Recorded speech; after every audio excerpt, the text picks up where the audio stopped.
நான் சந்திப்பதில் மகிழ்ச்சி அடைகிறேன். இந்த புத்தாண்டு தினத்தில் உங்களோடு சேர்ந்து நான் எனது இறையனுபவ வார்த்தைகளை பகிர்ந்து கொள்வதிலே நான் மகிழ்ச்சி அடைகின்றேன். புத்தாண்டு தொடங்கிய உடனேயே பல்வேறு வால் போஸ்டர்களை நீங்கள் பார்க்கலாம்.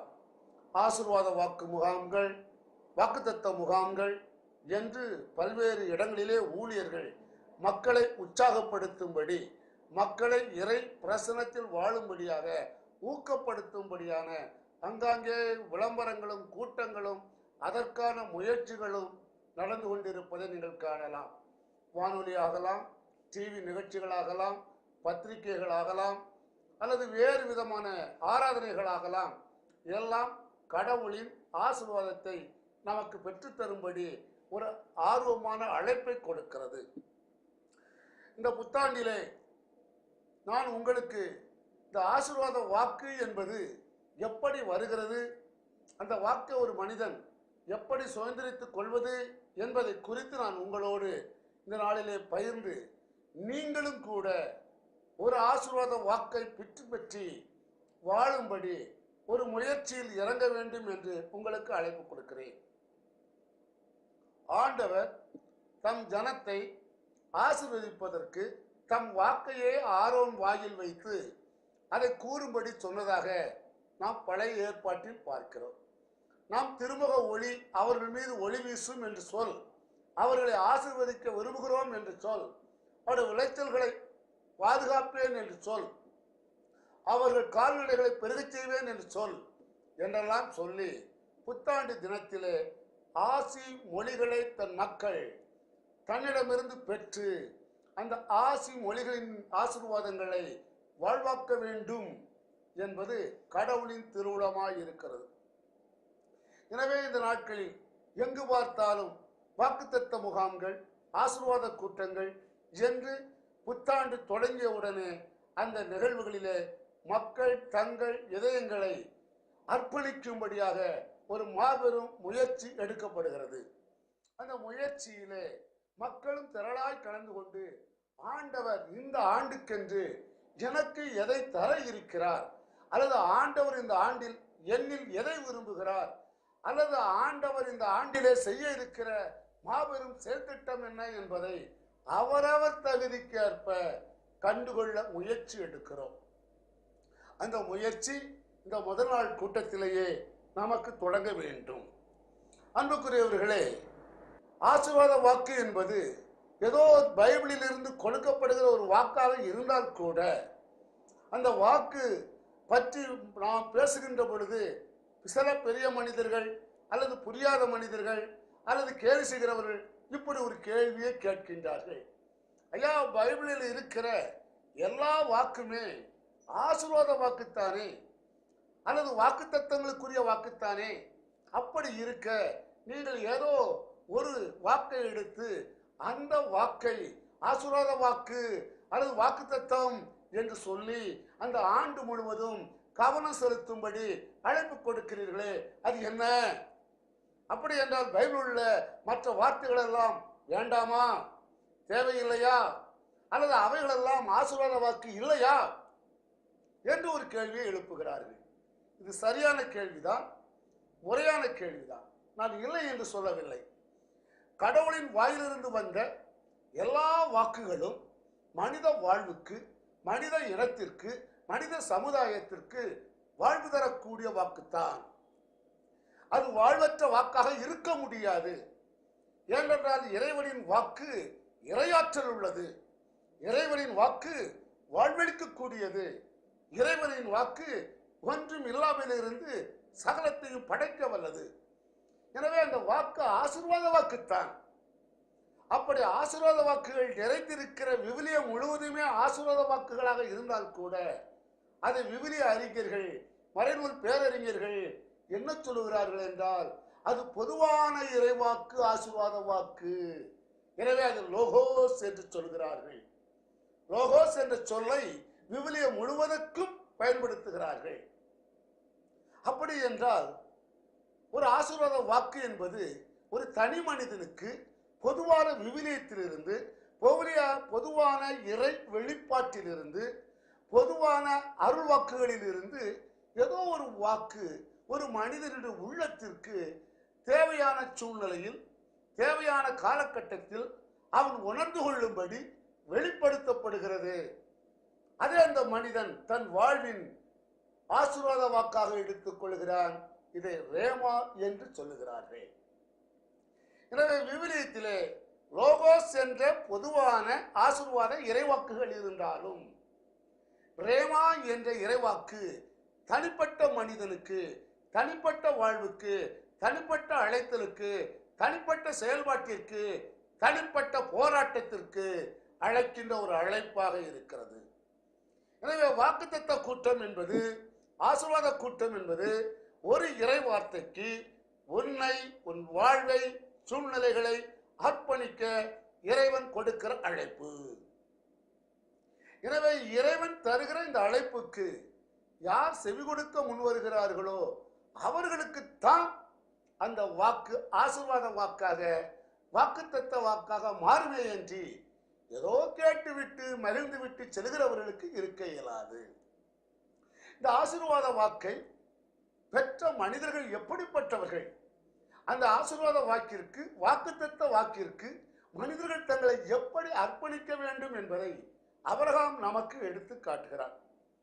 தொடக்க நூல் 12ஆம் அதிகாரத்தில் ஆபிரகாமினுடைய அழைத்தல் நமக்கு கொடுக்கப்படும். இந்த மண்ணுலகிலே வாழ்ந்த மனிதர்களிலே வெளிப்படையாக கடவுளின் அழைப்பை பெற்ற ஒரு மனிதன் யார் என்றால் ஆபிரகாம். பல மனிதர்கள் பெற்றார்கள். ஆனால் நாம் புரிந்து கொள்ளும்படி மிக விளக்கமாக தொடக்க நூல் 12ஆம் அதிகாரத்தில் ஆண்டவர் ஆபிரகாமுக்கு ஒரு ஆசீர்வாத வாக்கு கொடுக்கிறார். அதை நாம் தொடக்க நூல் 12ஆம் அதிகாரம் 2ஆம் வசனத்தில் நாம் பார்க்கலாம். உன்னை நான் பெரிய இனமாக்குவேன், உனக்கு ஆசி வழங்குவேன், உன் பெயரை நான் சிறப்புறச் செய்வேன், நீயே ஆசியாக விளங்குவாய். உனக்கு ஆசி கூறுவோருக்கு நான் ஆசி வழங்குவேன், உன்னை சவிப்போரை நானும் சவிப்பேன், உன் வழியாக மண்ணுலகின் மக்களினங்கள் அனைத்தும் ஆசி பெறும் என்று ஒரு அழைப்பை, வாக்குத்தத்தத்தை, ஆசீர்வாத வாக்கை ஆண்டவர் ஆபிரகாமுக்கு கொடுக்கிறார். மீண்டும் நினைவுபடுத்துகிறேன். ஆபிரகாமை அழைத்த ஆண்டவர் ஆபிரகாமிடம் பேசுகிற ஒரு காரியத்தை பாருங்கள். உன்னை நான் பெரிய இனமாக்குவேன், உனக்கு ஆசி வழங்குவேன், உன் பெயரை நான் சிறப்புறச் செய்வேன், நீயே ஆசியாய் விளங்குவாய். இந்த ஒரு வசனத்திலேயே 4 வகையான ஆசீர்வாதங்களை தருவதாக குறிப்பாக ஆபிரகாமுக்கு ஆண்டவர் வாக்குத்தத்தம் செய்கிறார். அதை ஆசீர்வாத வாக்காக ஆபிரகாம் என்ற புது மனிதர் பெறுகிறார். ஆனால் இந்த ஆசீர்வாத வாக்கை பெற்றுக்கொள்வதற்கு அவர் செய்ய வேண்டிய ஒரு காரியம் இருக்கிறது. அது என்ன? அதைத்தான் முதல் வசனத்திலேயே ஆண்டவர் அவருக்கு சொல்கிறார். ஆண்டவர் ஆபிரகாமை நோக்கி, உன் நாட்டிலிருந்தும் உன் வீட்டிலிருந்தும் உன் இனத்தவரிடமிருந்தும் நீ புறப்பட்டு நான் உனக்கு காண்பிக்கும் நாட்டிற்கு செல் என்று சொல்லுகிறார். ஐயா, ஆண்டவர் ஒரு ஆசீர்வாத வாக்கை கொடுக்கிறார். அந்த மனிதர் அந்த வாக்கின்படியான ஆசீர்வாதங்களை சுதந்திரித்துக் கொள்ள வேண்டும். அதற்கு அவர் முயற்சி எடுக்க வேண்டும். அந்த முயற்சி எப்படிப்பட்ட முயற்சி என்றால், உன் நாட்டை விடு, இனத்தை விடு, வீட்டை விடு, இவர்களுக்கு மேலாக என் வாக்கை நம்பு. அப்போது அந்த வாக்கின்படி உனக்கு நான் தருகிற ஆசி உன்னில் தங்கும். எனவே ஆசீர்வாத கூட்டங்களுக்கு வருகிற பிள்ளைகள், ஆசீர்வாத வாக்குகளை கேட்கிற பிள்ளைகள், ஆசீர்வாத வாக்குகளை சுதந்திரித்துக் கொள்ள ஆசைப்படுகிறவர்கள் அதற்குரிய ஒரு கிரயத்தை, ஒரு ஆற்றலான அர்ப்பணத்தை செய்ய முன் வர வேண்டி இருக்கிறது. பிரைஸ் தி லார்ட், அல்லேலூயா. இயேசுவுக்கு புகழ், இயேசுவுக்கு நன்றி. என் அன்பு பிள்ளைகளே, இந்த டிவி நிகழ்ச்சியில் இந்த காரியங்களை கேட்டுக்கொண்டிருக்கிற உங்களுக்கு இந்த புத்தாண்டிலே ஆசீர்வாத வாக்கு என்பது இறைவனிடமிருந்து வரக்கூடியது. அது மனிதனின் வாழ்வை வளப்படுத்தக்கூடியது என்று நான் உங்களுக்கு வழங்கி கொண்டிருக்கிறேன். எனவே பைபிளில் இருந்து நீங்கள் இறைவாக்கை பெறுகிற பொழுது இப்படி அபிரகாமுக்கை போலதான் உனக்கும் ஆண்டவர் இந்த விவிலியத்தில் இருந்து பேசுகிறார். இது ஒரு ஊழியக்காரன் அல்லது ஒரு குடும்பத் தலைவன் அல்லது ஒரு நற்செய்தியாளன் அல்லது ஒரு பணியாளர் அல்லது ஒரு தந்தை, இப்படி அவர்கள் தேவ சமூகத்திலே காத்திருக்கிறார்கள். எதற்காக காத்திருக்கிறார்கள்? ஆண்டவரே, இந்த புத்தாண்டிலே நீர் எங்களை எப்படி ஆசீர்வதிக்க இருக்கிறீர், பேசும் பேசும் பேசும் என்று கேட்கிறார்கள். அன்புக்குரியவர்களே, நானும் கூட கடந்த 30 ஆண்டுகளாக இந்த அனுபவம் எனக்கு உண்டு. முதலாக நான் 1980ஆம் ஆண்டில் தான் இப்படி ஆசீர்வாத வாக்கிற்காக காத்திருந்து அந்த ஆண்டு முழுவதும் என் வாழ்க்கையில் நடந்த காரியங்களை தேவ சமூகத்திலே கண்ணீரோடு நிதானம் செய்து பார்த்து கொண்டிருந்தேன். அவைகளில் நல்லதெல்லாம் நடந்ததற்கு நன்றி சொல்லிக் கொண்டிருந்தேன். நடந்த தவறுகளுக்கு பிழைகளுக்கு மன்னிப்பு கேட்டுக் கொண்டிருந்தேன். இது 1 நாள் 2 நாள் அப்படி ஒரு தனிப்பட்ட தனி தியானம் உபவாசத்தோடு கூடியது. அதிலே ஒரு சிந்தனை, சரி 81ஆம் ஆண்டை ஆண்டவரே நீர் எப்படி வாழும்படி விரும்புகிறீர், அதற்கு நீர் தருகின்ற பதில் என்ன, நான் எப்படி ஒரு லட்சியத்தில் வாழ வேண்டும் என்பதை அவர் முன்னால் வைத்து ஜெபித்துக் கொண்டே இருந்தேன். அப்படி ஜெபிக்கின்ற பொழுதையா ஆண்டவர் ஒரு இறைவாக்கிலே நின்று இந்த இறைவாக்கின்படி வாழ நீ அழைப்பு கொடுத்தார். அப்போதுதான் புரிந்தது, அபிரகாமுக்கு கொடுத்த அழைப்பு போலவே நமது வாழ்க்கையிலும் ஆண்டவர் ஒரு அழைப்பை கொடுக்கிறார். அபிரகாமை போலவே நமது வாழ்க்கை சூழல்களிலும் ஆண்டவருடைய கிருபை இறங்கி வர வேண்டும் என்று சொன்னால் இந்த வாக்கை வாழ்ந்து பார்க்க வேண்டும் என்று உள்ளத்தில் ஒரு வாஞ்சை. ஏன், எதற்கு, எப்படி என்று சொல்வதற்கில்லை. அது திருப்பாடல் 37:5 திருவசனம். உன் வாழ்வின் முடிவை ஆண்டவரிடம் ஒப்படைத்து விடு, அவர் பேரில் நம்பிக்கை வைத்திரு, அவரே எல்லாம் செய்வார். நான் ஒரு துறவி அல்ல, நான் ஒரு சன்னியாசி அல்ல, நான் ஒரு குடும்பஸ்தன். என் வாழ்வின் முடிவை நான் பார்ப்பதா, ஆண்டவரிடம் கொடுப்பதா? என் குடும்பத்திற்கு நான் உழைப்பதா, ஆண்டவரை உழைக்க வைப்பதா? என் பிள்ளைகள் வளர்ப்புக்கு நான் முயற்சி எடுப்பதா, ஆண்டவரை முயற்சி எடுக்க வைப்பதா? எனக்கு அது ஒரு சிறிய போராட்டம். அப்பொழுது குழந்தைகள் ரொம்ப இல்லை, ஒரு சிறிய குடும்பம்தான். இருந்தாலும் ஆண்டவர் கேட்ட ஒரு அழைப்பு, உன் வாழ்வின் முடிவை ஆண்டவரிடம் ஒப்படைத்து விடு, அவர் பேரில் நம்பிக்கை வைத்திரு, அவரே எல்லாம் செய்வார். அப்போது என்றால் உன் ஆண்டவர் என் வாழ்விலே ஏதேனும் ஒரு காரியத்தை முழுமையாக செய்ய வேண்டும் என்றால் நான் என் வாழ்வின் முடிவை எல்லாம் அவரிடம் கொடுக்க வேண்டும் என்பதை அந்த ஆண்டு கற்றுக்கொண்டேன்.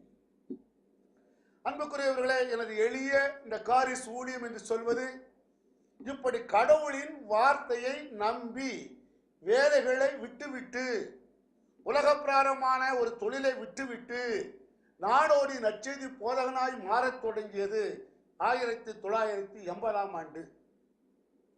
இந்த ஒரு வாக்கை உண்மையிலே கடந்த 30 ஆண்டுகளாக நான் பல்வேறு நிலைகளிலே இன்று ஒரு பெரிய குடும்ப தலைவன் என்ற முறையிலும், ஒரு குடும்பத்தை மட்டுமல்ல ஒரு குழுவை வழிநடத்துகிறவன் என்ற முறையிலும், தமிழக அன்பியம், மறைக்கல்வி, நற்செய்தி அறிவிப்பு ஆணைக்குழுக்களோடு இணைந்து பணி செய்கிற ஒரு மனிதன் என்ற நிலையிலும் நான் முன்னுக்கு பின் முரண் இல்லாமல் இந்த வாக்கின்படியே வாழ்வதற்கு முயற்சி எடுத்துக்கொண்டே இருக்கிறேன்.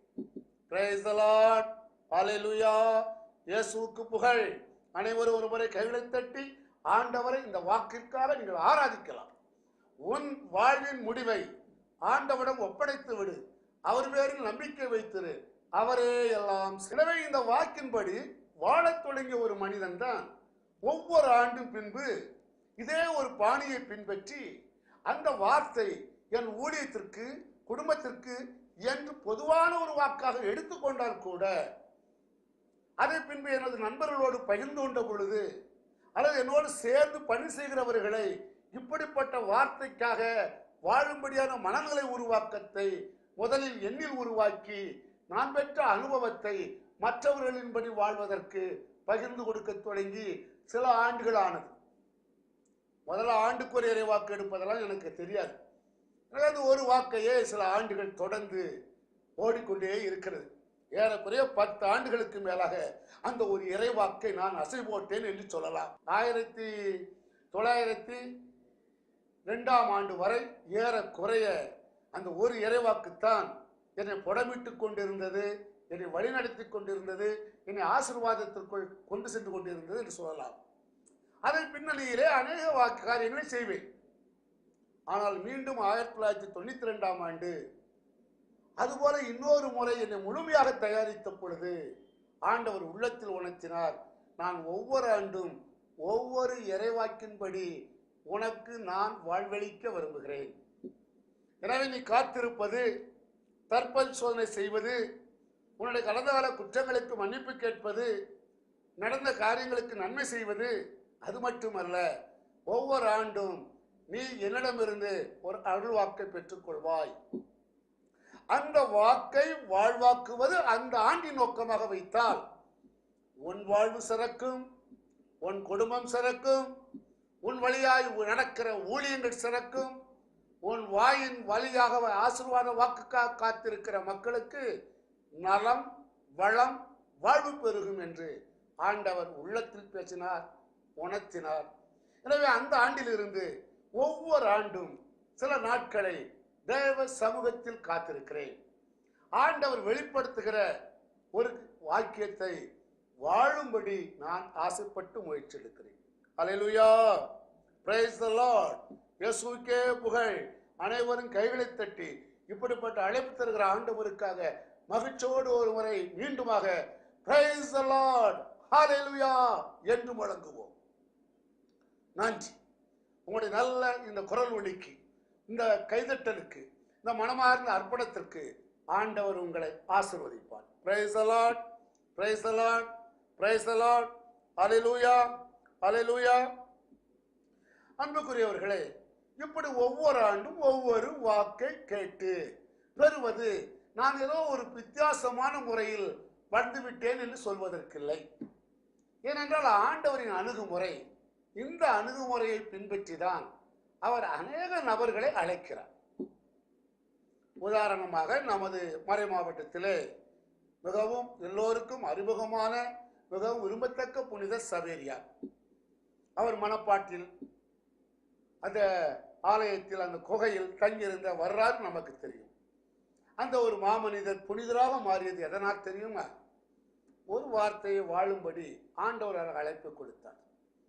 உலகமெல்லாம் தனதாக்கி கொண்டாலும் தன் ஆன்மாவை இழந்து விட்டால் அதனால் பலன் என்ன?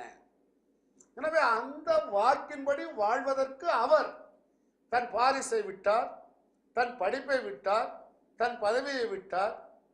நம்மை மாறிய சாதாரண பாமர மக்களோடு வாழும்படி பரதீசியாக அழைத்து இன்று புனிதராக மரித்து இருக்கிறார். பிரைஸ் தி லார்ட், ஹல்லேலூயா. அதுபோல புனித அசிசியார் எல்லாவற்றையும் விட்டுவிட்டு எனக்காக என் பின்னே செல் என்று சொன்ன அந்த இயேசுவின் எளிமையை கடைபிடிக்கும்படி எவ்வளவோ அவர் தன்னை தாழ்த்தி கொண்ட காரணத்தினாலே இன்று இயேசுவின் பதிலாள் என்று சொல்லக்கூடிய புனிதராக உயர்த்தப்பட்டிருக்கிறார். நான் 1996ஆம் ஆண்டு புனித அன்னை தெரசாள் அவர்களை அவருடைய கல்வி இல்லத்தில் வைத்து சந்திக்கிற சாட்சியம் கிடைத்தது. அப்போது நானும் எங்கள் பங்கு தந்தை எங்கள் ஊரில் இருந்து அந்த ஆண்டிலே அவருடைய சபையில் சேர்ந்த அந்த பிள்ளையோடு சேர்ந்து உட்கார்ந்து பேசிக்கொண்டிருக்க ஒரு வாய்ப்பு. அந்த நேரத்தில் அன்னை அவர்கள் எங்களுடைய வாழ்வை, பணியை, சூழ்நிலைகளை, யார் எவர் என்று விவரங்களை விசாரித்துக் கொண்டிருந்த பொழுது நாங்கள் எங்கள் பங்கில் செய்கிற நற்செய்தி பணிகளை குறித்தும், பங்கில் உள்ள வளர்ச்சிகளை குறித்தும், அதே நேரத்தில் சமூக வாழ்க்கையில் இறைவாற்று மீது எங்களுக்கு இருக்கிற ஆர்வத்தையும் பகிர்ந்து கொண்டு இருந்தோம். அப்பொழுது எங்களது பங்கு தந்தை புனித அன்னை தெரசாள் இடத்திலே ஒரு கேள்வி கேட்டார். அம்மா, உங்களுக்கு இந்த பணிக்கான தூண்டுகோல் எங்கிருந்து கிடைத்தது, எப்படி கிடைத்தது என்று கேட்டார். இந்த பணிக்கான இன்ஸ்பிரேஷன் எங்கிருந்து கிடைச்சதுங்கிறத அவர்கள் ஆங்கிலத்தில் தெளிவாக கேட்டார். உண்மையிலே சகோதரர்களே, நான் அந்த நாளிலே அவருடைய முகத்தையும் வாயையும் பார்த்து கொண்டிருந்த பொழுது ஏற்பட்ட அனுபவம் இந்த நாளில் உங்களோடு நான் பகிர்ந்து கொள்ளும் போது கூட என் உடல் புல்லரிக்கிறது. அந்த தாய், அந்த சகோதரி சில வினாடிகள் கூட காலதாமதம் செய்யவில்லை. அவர்கள் சிறிது காலதாமதம் பண்ணி எங்களுக்கு ஒரு பதிலை தந்தால் எங்களை திருப்திப்படுத்தும்படி ஒரு வார்த்தை சொல்லுகிறார்கள் என்றுதான் நான் பொருள் கொள்ள முடியும். அது அல்லாமல் அவர்கள் யதேச்சையாக, ஆங்கிலத்தில் சொன்ன ஸ்பான்டேனியஸ், மிக இயல்பாக அவர்கள் அவர்கள் கேட்ட உடனே சொன்ன வாக்கியம், father Matthew chapter 25 the last judgment only என்று சொன்னார்கள். என்ன சொன்னார்கள்? மத்தேயு நற்செய்தி 25ஆம் அதிகாரம் இறுதி தீர்ப்பு தான் என் சிந்தனையில் ஒரு மாற்றத்தை தந்தது. தாகமாய் இருந்தேன், தண்ணீர் கொடுத்தாய், நோயிற்று இருந்தேன், பார்க்க வந்தீர்கள். இப்படி அந்த பாதிப்புக்குரிய மனிதர்களுக்கெல்லாம் செய்கிற சேவைகளை எல்லாம் எனக்கு செய்தீர்கள் என்று இயேசு சொல்லுகிற அந்த சொல் என்னை வாழ்வாக்கும்படி அழைத்தது. அந்த சொல்லுக்கு என்னை அர்ப்பணிக்கும்படி ஒரு உந்துதல், ஒரு தாகம், அதை செயல்படுத்த எடுத்த முயற்சி தான் எம்சி மிஷனரி ஆஃப் சேரிட்டி என்று சொன்னார்கள். இப்படி நான் அநேகரை வைத்து நான் என் அழைத்தலை சரிபடுத்திக் கொண்டேன். எனவே ஆண்டுக்கு ஒரு முறை ஒரு அருள் வாக்கை இனம் கண்டு அந்த அருள் வாக்கின்படி ஆண்டவர் விரும்புகிற காரியங்களை நான் சுதந்திரித்துக் கொள்ள முயற்சிக்கிறோம். இது எதற்காக இந்த நாளில் உங்களுக்கு சொல்கிறேன் என்றால், இந்த புத்தாண்டு தினத்திலே நீங்கள் பத்திரிகை வழியாக, வானொலி நிகழ்ச்சி வழியாக, பல்வேறு கூட்டங்கள் வழியாக நல்ல செய்திகளை கேட்கலாம். அந்த ஆசீர்வாத வாக்குகளை நீங்கள் சுதந்திரித்துக் கொள்ள வேண்டும் என்றால் லோகோஸ் என்று இருக்கிற இறைவாக்கை ரேமா என்று தனிப்பட்ட விதத்தில் நீங்கள் ஏற்றுக்கொள்வதற்கு ஆண்டவர் அந்த வாக்கிலிருந்து உங்களோடு பேசுகிறாரா? இந்த அநேக ஊழியர்கள் நாங்கள் இதை குறித்து சொல்லிக் கொண்டிருக்கிறோம். எல்லோருக்கும் எல்லா வாக்கும் அடாப்டிங் கிடையாது, எல்லோருக்கும் எல்லா வாக்கும் பொருந்துகின்றதல்ல. மாறாக ஒரு சிலருக்கு மட்டும்தான் ஒரு சிலர் வழியாக சில வாக்குகள் வழங்கப்படுகின்றன. அந்த நிலையில் இந்த ஆண்டிலே ஆண்டவர் இந்த ஆசீர்வாத வாக்கின் வழியாக உங்கள் உள்ளங்களை அவர் ஆட்கொள்ளட்டும். அவர் ஆட்கொள்வதின் வழியாக வாழ்வின் ஆசீர்வாதங்கள் கிடைக்கட்டும். குறிப்பாக இந்த 2011ஆம் ஆண்டிலே ஆண்டவர் உங்களுக்கு கொடுக்க போற ஆசீர்வாத வாக்கு ஏசாயா ஆகமத்திலிருந்து ஒரு அருள் வாக்குத்தான். இன்று அந்த அருள் வாக்கை நாம் மிகவும் தெளிவாக பார்க்க போவது இல்லை. இதனாலே நான் உங்களுக்கு அந்த அருள் வாக்கை சொல்லுகிறேன். இந்த வரக்கூடிய நாட்களிலே இதனுடைய தொடர் நிகழ்ச்சியாக இதை ஒலிபரப்ப செய்வார்கள். அப்பொழுது அதில் இருக்கிற ஒவ்வொரு ஆசீர்வாதத்தை குறித்தும் நான் சொல்வதை நீங்கள் புரிந்து கொண்டு அந்த புரிதலுக்கான அர்ப்பணத்தை கொடுக்கின்ற பொழுது ஆண்டவர் இந்த ஆண்டு முழுவதும் உங்களை வளப்படுத்தலாம். இந்த ஆண்டு ஆசீர்வாத வாக்கு என்ன தெரியுமா? ஏசாயா ஆகமத்திலிருந்து ஆண்டவர் என்னோடு பேசிய வாக்கு 61ஆம் அதிகாரம் 7ஆம் திருவசனம். உங்க இடத்துல விவிலியம் இருக்கும் என்றால் அதை எடுத்துக்கொள்ளுங்கள். அந்த வாக்கை நாம் சேர்ந்தே வாசிக்கலாம். ஏனென்றால் அந்த வாக்கு இந்த கடந்த ஆண்டிலே ஏற்பட்ட அவமானங்களை, தோல்விகளை, மனவருத்தங்களை, கசப்புக்களை, கஷ்டங்களை, நஷ்டங்களை மாற்றி அமைக்கின்ற ஒரு அருள் வாக்காக எனக்கு தெரிகிறது. எனக்கு அப்படிப்பட்ட உயர்வான ஒரு சிந்தனையை ஆண்டவர் கொடுப்பதை உணர்கிறேன். எனவே இந்த உணர்வு, இந்த வார்த்தையின் அனுபவம் உங்களுக்கும் கிடைக்கட்டும். இதுதான் இந்த ஆண்டிலே முதல் விருப்பம். இந்த புத்தாண்டு தினத்திலே நானும் இதை உங்களோடு பகிர்ந்து கொள்வது நோக்கம். ஆண்டவர் என்னை ஆசீர்வதிப்பது போல், என் குடும்பத்தை ஆசீர்வதிப்பது போல், என்னுடைய குழுவினரை ஆசீர்வதிப்பது போல் இந்த டிவியிலே காணுகிற ஒவ்வொரு குடும்பத்தினரையும் தெய்வம் ஆசீர்வதிக்க வேண்டும். ஆசீர்வதிப்பது எப்படி? அந்த வாக்கைக்கு நாம் அர்ப்பணிப்பதன் வழியாகத்தான். இதைத்தான் அன்னை மரியாள் அற்புதமாக சொன்னார்கள். இதோ ஆண்டவரின் அடிமை, மது வாக்கின்படி எனக்கு ஆகட்டும். அன்புக்குரியவர்களே, இந்த நாளிலே இந்த ஏசாயா ஆகமத்திலிருந்து வாசிக்கப்படக்கூடிய வாக்கு என் வாழ்வாகட்டும் என்று அன்னை மரியாளைப் போல நாம் தலைதாழ்த்தி நம்மை அர்ப்பணிக்க முன் வருவோம். நான் வாசிக்கிறேன், நீங்களும் வாசிக்கலாம். ஏசாயா ஆகமம் 61ஆம் அதிகாரம் 7ஆம் திருவசனம். அவமானத்திற்கு பதிலாக நீங்கள் 2 பங்கு நன்மை அடைவீர்கள், அவமதிப்பிற்கு பதிலாக உங்கள் உடைமையில் மகிழ்வீர்கள். ஆதலால் நாட்டில் உங்கள் செல்வம் 2 மடங்காகும். முடிவில்லா மகிழ்ச்சியும் உங்களுக்கு உரித்தாகும். Price the Lord. இது ஆண்டவரின் அருள்வாக்கு. இறைவா உமக்கு நன்றி. நாம் அனைவரும் மீண்டும் ஒரு முறை சத்தமாக வாசிப்போமா? அவமானத்திற்கு பதிலாக நீங்கள் 2 பங்கு நன்மை அடைவீர்கள். அவமதிப்பிற்கு பதிலாக உங்கள் உடைமையில் மகிழ்வீர்கள். ஆதலால் நாட்டில் உங்கள் செல்வம் 2 மடங்காகும். முடிவில்லா மகிழ்ச்சியும் உங்களுக்கு உரித்தாகும். இந்த வாக்கு நம்மிலே நிறைவேற வேண்டும் என்று ஆசைப்படுங்கள். இந்த வாக்கு நம்மிலே நிறைவேற வேண்டும் என்று ஆசைப்படுங்கள். இதோ இந்த நாட்களில் அவமானத்திற்கு பதிலாக 2 பங்கு நன்மைகளை பெறுவீர்கள் என்று ஆண்டவர் சொல்லுகிறார். எனவே இந்த ஆண்டு நன்மைகளை பெறுகிற ஆண்டாக மாறட்டும். உங்கள் வாழ்க்கையிலும் என் வாழ்க்கையிலும் அவமானத்திற்கு பதிலாக, துக்கத்திற்கு பதிலாக, துயரங்களுக்கு பதிலாக நன்மையை பெறும் ஆண்டு. அந்த நன்மையை பெறுவதனாலே நம்முடைய செல்வங்கள் 2 மடங்காக மாறுமா? 2 மடங்காக. கடந்த ஆண்டிலே இருப்பதை விட 2 மடங்காக மாறும். அது மட்டுமல்ல, முடிவில்லா மகிழ்ச்சி உங்களுக்கு கிடைப்பதாக என்று ஆண்டவர் இந்த ஆண்டிலே சொல்கிறார். எனவே இந்த ஒரு வாக்குக்குள்ளே 3 வகையான ஆசீர்வாதங்களை தந்திருக்கிறார் ஆண்டவர்.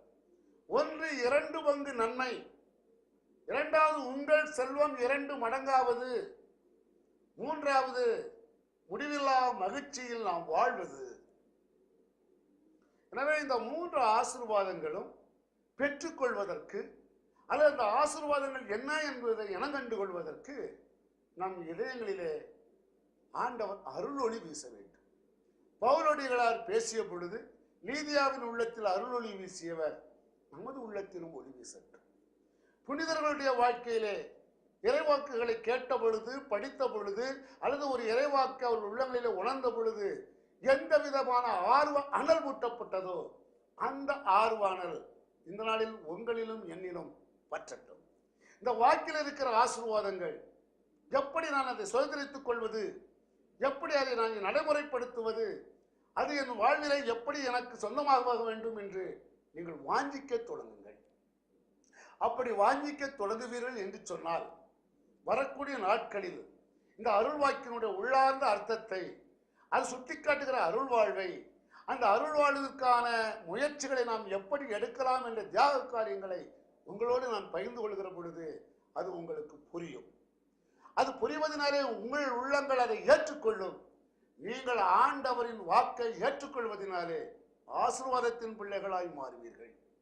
இதுவரை அங்கலாய்ப்பின் பிள்ளைகளாய் இருந்த உங்கள் வாழ்க்கையிலே, துக்கமே பெரிதாய் இருந்த உங்கள் வாழ்க்கையிலே, துயரமே பெரிதாய் இருந்த உங்கள் வாழ்க்கையிலே ஆண்டவரின் ஆசீர்வாதத்தினாலே நிறைவான மகிழ்ச்சி கிடைக்க ஆரம்பிக்கும்.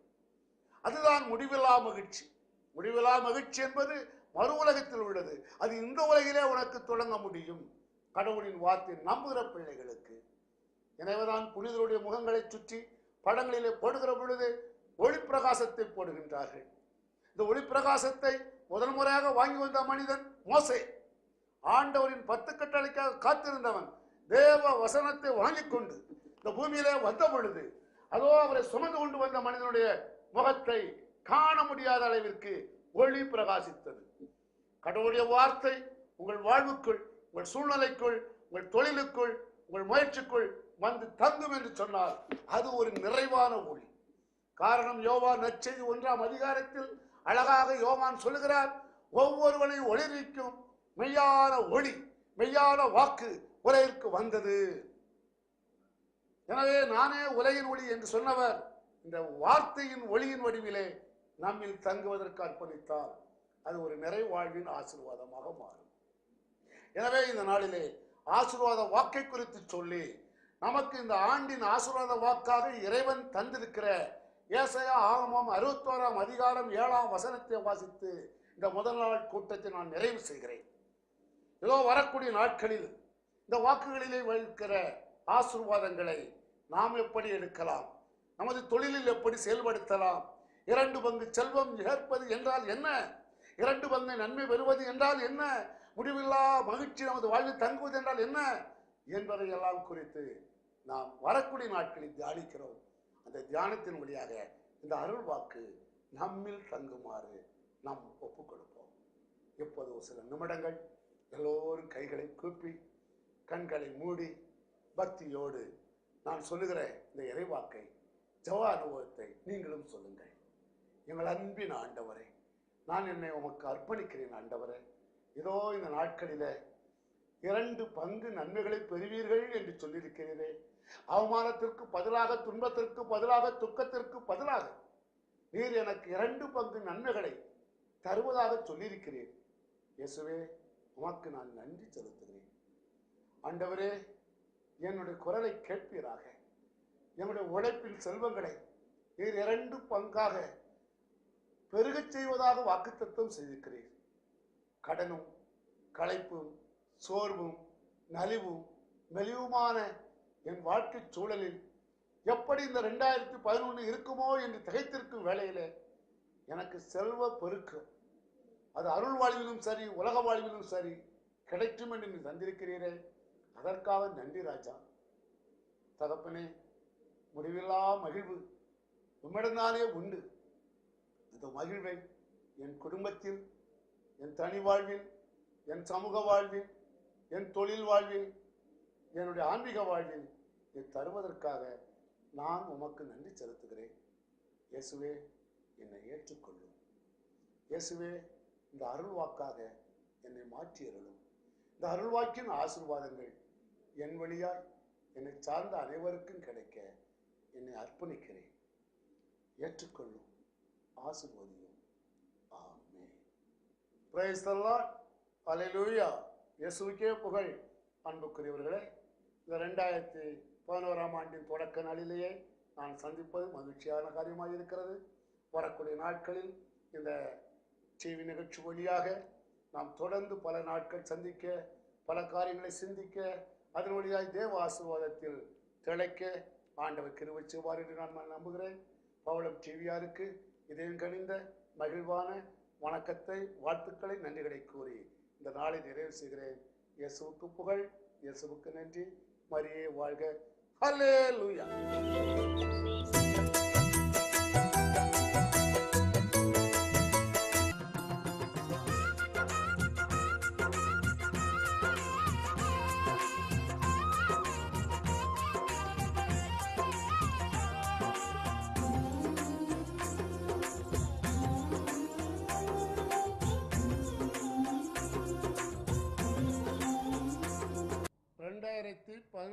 ஆண்டுக்கான ஆசீர்வாத வாக்காக ஏசாயா ஆகமம் 61 அதிகாரம் 7 திருவசனத்தை நாம் தியானிக்கின்றோம். அவமானத்திற்கு பதிலாக நீங்கள் 2 பங்கு நன்மையை அடைவீர்கள், அவமதிப்பிற்கு பதிலாக உங்கள் உடைமையில் மகிழ்வீர்கள். ஆதலால் நாட்டில் உங்கள் செல்வம் 2 மடங்காகும், முடிவில்லா மகிழ்ச்சியும் உங்களுக்கு உரித்தாகும். இதைத்தான் இந்த 2011 ஆண்டிலே நாம் ஆசீர்வாத வாக்காக பெற்று அந்த வாக்கில் உள்ள ஆசீர்வாதங்களை பெற்றுக்கொள்வதற்காக நம் இதயங்களை தயாரித்திருக்கிறோம். ஆசீர்வாத வாக்கு என்பது என்னவென்றும், அதன் ஆற்றல் என்ன, அவைகள் நமக்கு கூறும் அழைப்பு என்ன என்பதையெல்லாம் தியானித்தோம்.